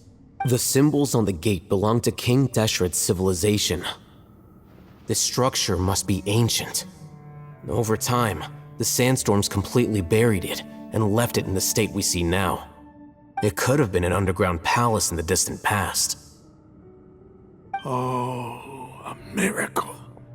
Praise King Deshret! What's he doing here? And his men too? They must have fallen down here with us. Pretty lucky if you ask me. Most of them seem in really bad shape. Except for him. He got off lightly. Mind your head. No, this isn't the time for conflict. Our exalted lord has shown us the way to his sacred palace. He's not actually gonna go in there, is he? As it happens, I want to take a look inside too. What are you doing? Don't you think it's curious? 1 minute, Lesser Lord Kusanali's power protects us from harm, and the next, remnants of King Deshret's civilization appear. 2 major deities are vying to showcase their power to us. It would be a shame not to witness them both. Paimon thought you weren't interested in gods. Indeed. In my view, gods are just a higher form of living being, or creature, you could say. New discoveries are always worth investigating.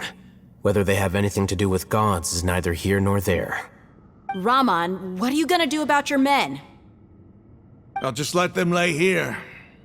King Deshret will take care of his people. Right now, I'm going inside.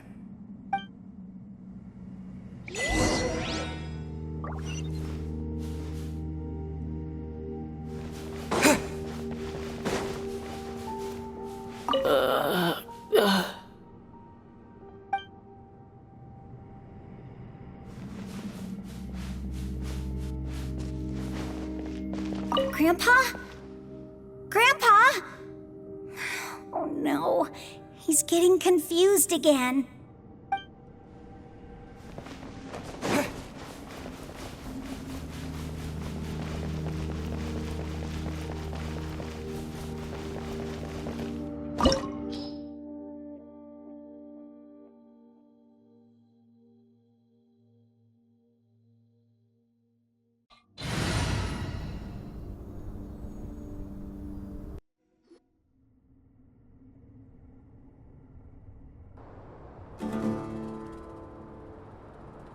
It's full of life here.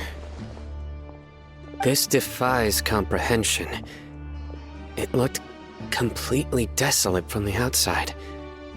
Yet, it flows with energy inside. Yeah, and there's so many plants. It's so pretty. Sir Raman. Huh? Me? Do you see another Raman here? Are you mocking me? What do you mean, sir? Interpret it however you want, but there's something I'd like to draw your attention to. While this structure is clearly left over from King Deshret's civilization, the energy that flows in here is that of the Dendro Archon. Whatever you say. It's not like I have a vision. There's nothing to be angry about. Think of this as an academic journey. It does seem kinda strange. If that's true, then we might have to explore this whole area to find an explanation.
Spring forth! Our bond is strong! Let the show begin.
Now that's a sight to see.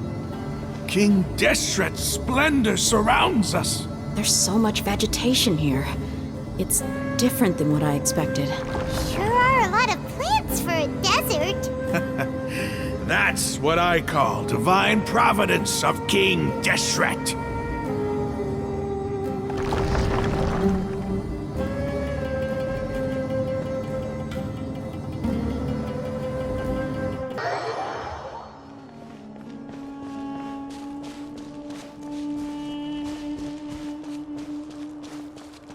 It's getting brighter! Oh, it looks so beautiful!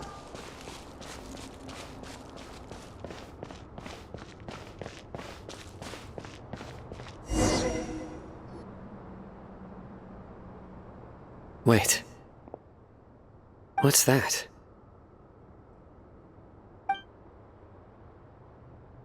A load of flowers. And it looks like there's something among them. These are King Deshret runes. They left something behind. Yes. It's an elegy written in an ancient script. What does it say? Here lies our faithful priest Kasala. His wisdom is a miracle among the people, deserving of high praise and admiration. You can read ancient King Deshret script? Of course. Every student needs to master at least 20 languages before they graduate. He's not serious, right? There's still something off about this place. The elemental energy here is too concentrated. The scent of life. Is it trying to tell us something? Is this it? Analyzing.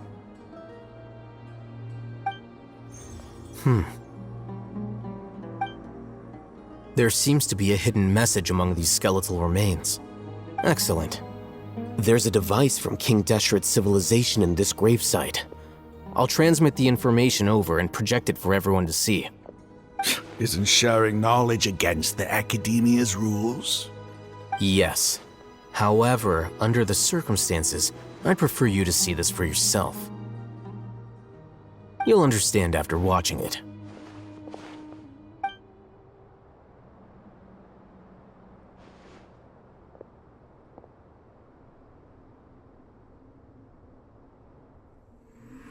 Civilization is born of knowledge, but so too can knowledge be its demise.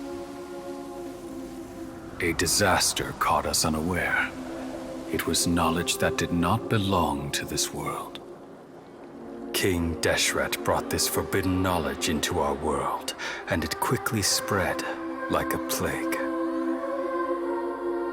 People's minds were filled with crazed whispers.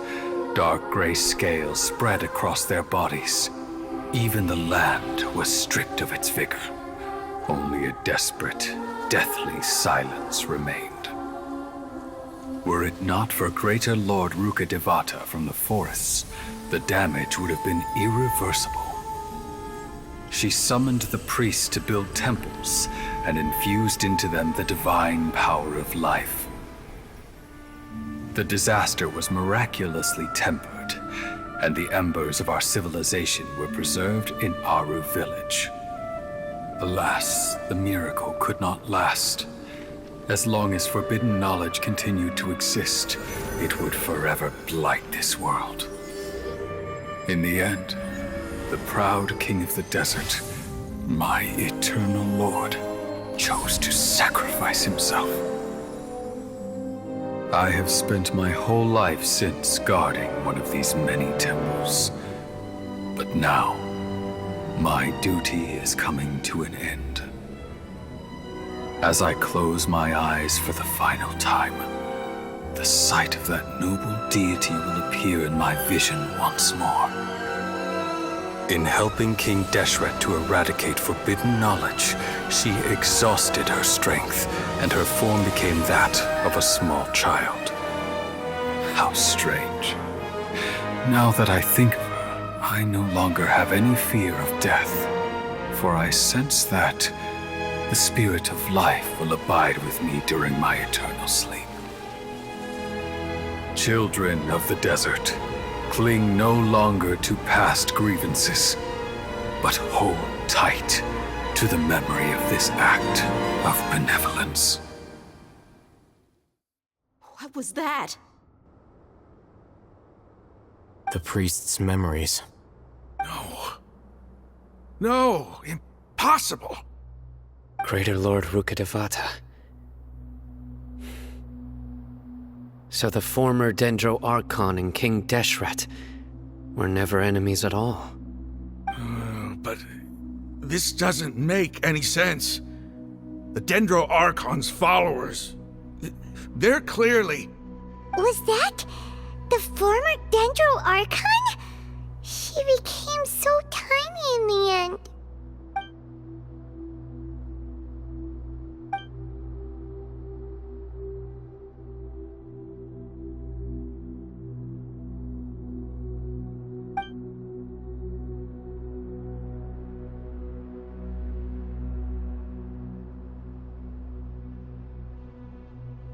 You might be distrustful of the Akasha, but there's no reason for you to doubt King Deshret's technology.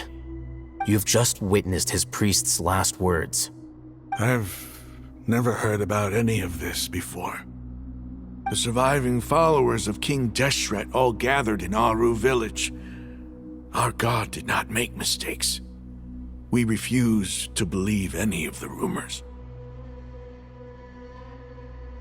King Deshret's death, the all but total annihilation of our civilization, it was all Greater Lord Rukkhadevata's doing. We saw her as nothing more than a traitor, who stabbed us in the back in our moment of crisis. Just like us humans, fighting, feuding, double-crossing each other to survive in the desert. You were blinded by your prejudice.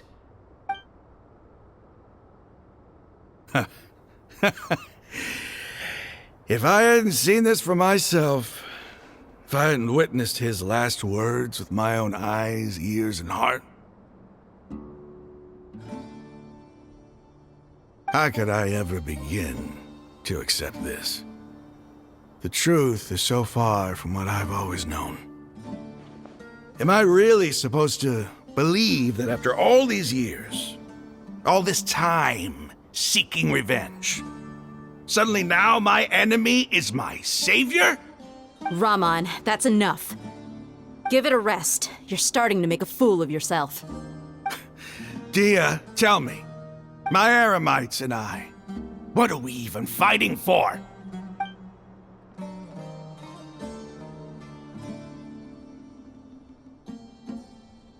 Hey, how you doing? I'll live. Thanks. I should probably go. Can't just stay here forever. What's your next move gonna be? Oh, I know what you're going to ask. I feel deeply ashamed of everything I've done. You'll get everything you're asking for. But please, give me some time. After everything that's happened here today, somehow I need to explain it to the others. It's not gonna be easy. Well, I guess that's for me to deal with. Dia, this is where our camp's located. Make a note of it.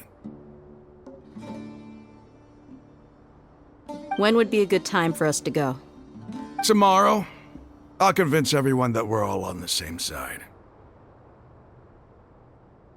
And I'll return every last one of your your village keepers. We'll share our other resources with you too.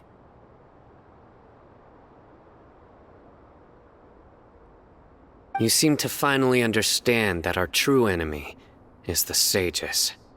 Yes. The gods never gave up on anyone.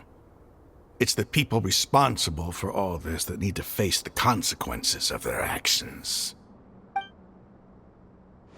That must have been rough, but he seems to have figured things out now. Raman's no fool. Being the leader of your own faction in the desert is no easy feat. It's too bad he was held back by his belief in King Deshret. But now that that's changed, I guess we have a few more people on our side. The outcome, at least, is favorable. We should get going too. Let's head back, have a proper meal, and a nice, long sleep. We'll need all our energy tomorrow.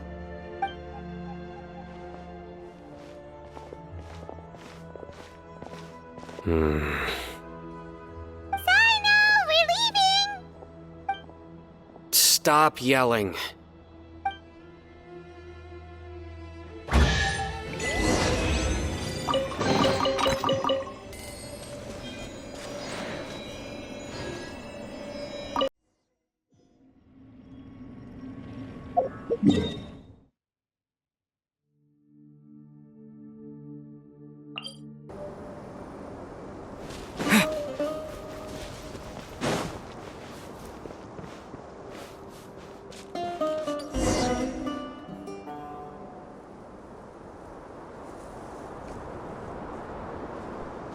Raman, we're here.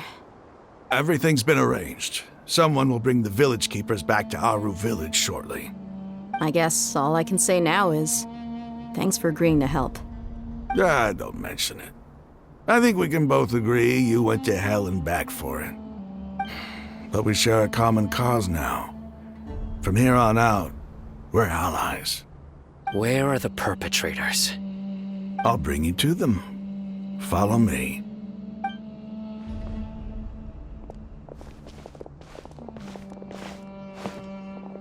So these are the people who kidnapped the village keepers.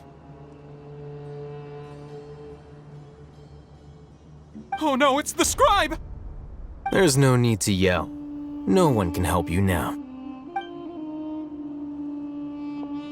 We've been all over the desert trying to find you! That's right.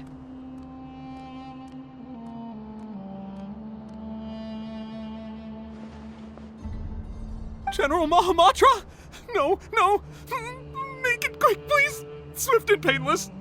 Whoa. The moment they set eyes on Sino, they turned pale like they've seen a ghost! You should have known that I would be coming for you. Wait, we were just following orders! You know what I'm talking about, right? There's no way we could have done all this by ourselves! No, not Cyno! He's gonna tear us limb from limb. I could do worse. Please have mercy! Start talking. Otherwise, I'll have to resort to other methods. So, your superiors have kept you quite busy recently. Why? What are they trying to accomplish? They wanted to extract canned knowledge. Don't play dumb. You know what I'm really asking. They extract divine canned knowledge. Then what? I really don't know how to explain it. Well, you better start talking or you'll be sorry!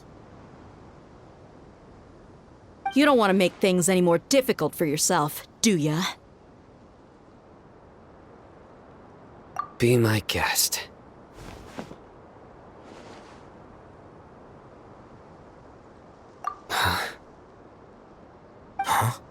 Uh-huh. That sure didn't sound like a fancy metaphor or anything. You're serious, aren't you? How did you know? There's no use hiding it now. Yes, you're right. The Academia is working on an important and potentially world-changing project. They are creating a new god. A god that will belong to them and to the people of Sumeru. It may seem as if Sumeru's academics are thriving, but ever since the death of Greater Lord Rukkhadevata, scholarly breakthroughs have been few and far between. The withering of Irminsul has been getting worse recently.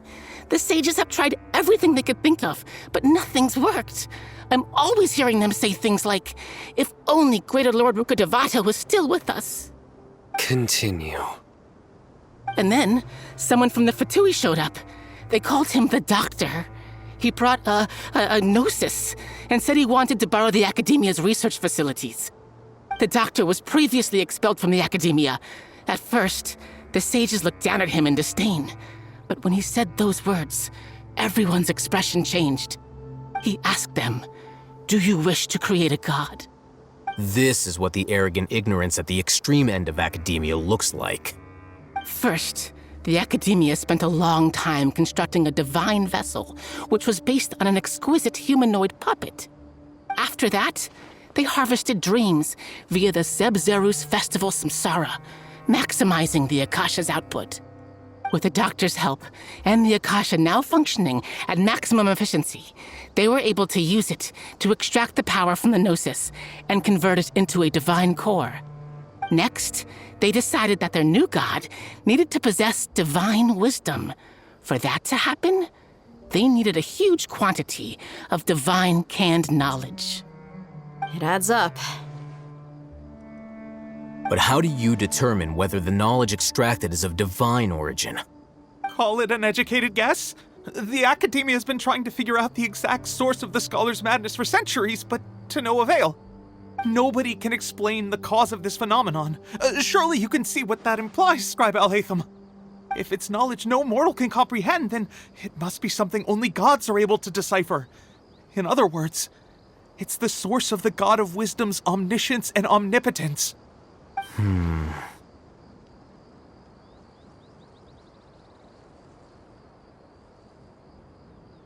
You must have noticed by now.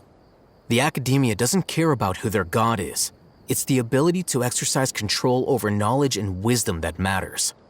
It is as if they are cursed with a desire for omniscience and omnipotence that burns in their blood.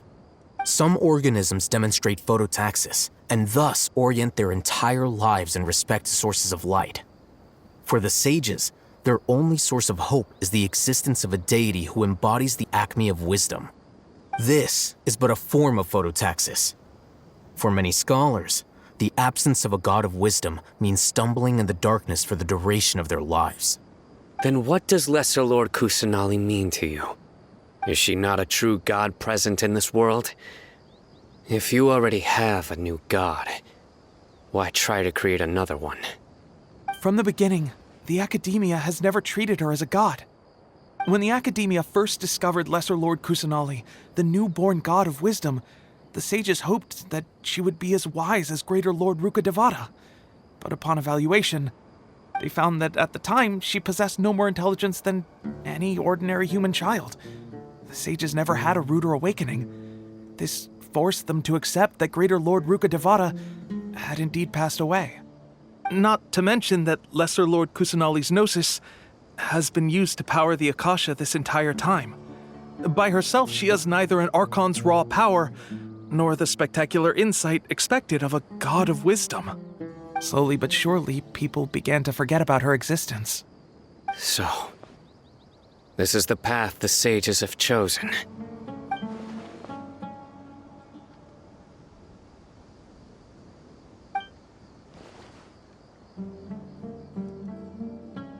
All right, let's try to keep our cool. If everyone's in a bad mood, then let's change up our scenery. Raman, give me a few men to help us escort the village keepers back to the village. And these two scholars, they're coming too.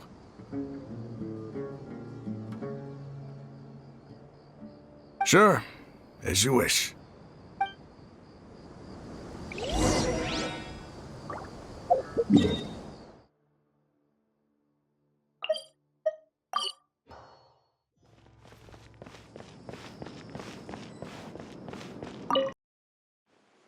The village keepers you found have all been returned to their homes, and each one has a dedicated caregiver to look after them.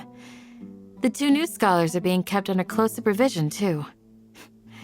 Really great work, everyone. The atmosphere is so heavy.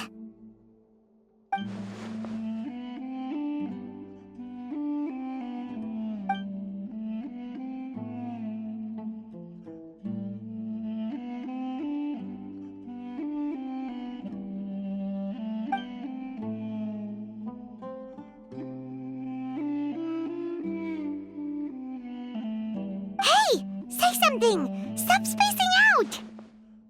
Come on, is there nothing left to talk about? In that case, let's all get some water and try to think about something else. Or I can go fetch some snacks. Oh, Paimon's so coming with you! Do you have any plans, traveler? Gods above, you're not talking about work, are you? So you were still withholding some information?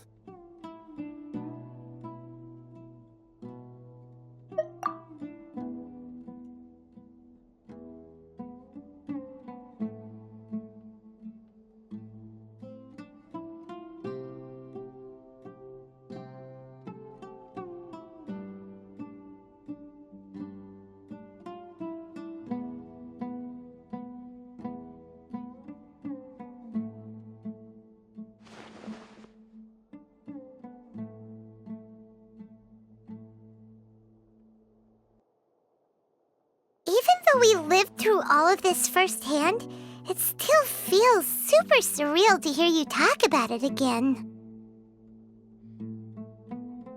What a whirlwind of a story. I felt like I was holding my breath the whole time. It seems like there'll be more issues to face in the days ahead than I'd anticipated. Still, now's a good time to make our next move. Now that Raman's joined us, we'll be an even stronger team. It's time to make a plan. Indeed. These events are a flagrant transgression of the rules in every sense. We cannot allow it to continue. So, everyone, are we on the same page? Crush the sages and rescue our god. That is our ultimate goal. Well, let's brainstorm a little more about what other resources we can draw on. The next time we gather here, we must have a solid plan. Yep, it'll work out for sure.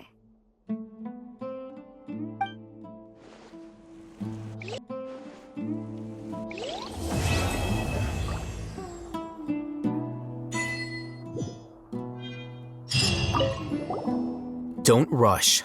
This is a big undertaking, and the planning and preparation for what lies ahead will no doubt take some time. Take it slowly. We need to make sure the plan is as effective as possible. He's starting to read his book again. Hey, are you even listening? Would you like me to lend you something to read? No way! Your books aren't quite to Paimon's tastes. I was joking. I know my books are far too difficult for you, and I have no intention of lending them out. Ugh, you're so annoying!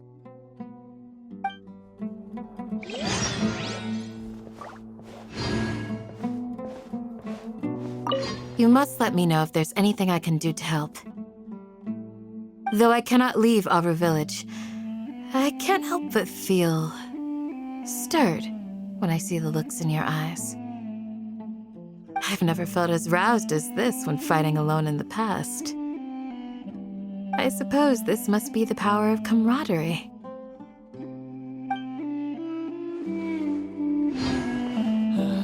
Your memory is far The past few days have been some of the most challenging work I've ever taken on, and none of it'll earn me a single mora.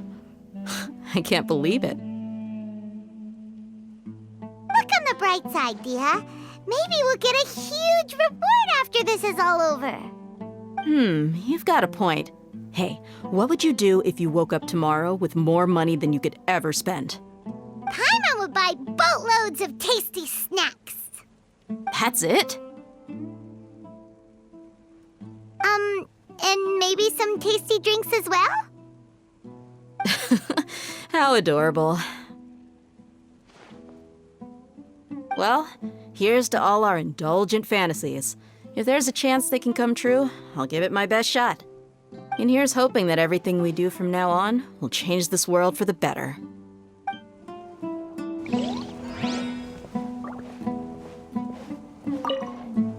In the past, I never imagined that even the gods could suffer from hardship. If we can find a way to change all of this, will this nation become a better place?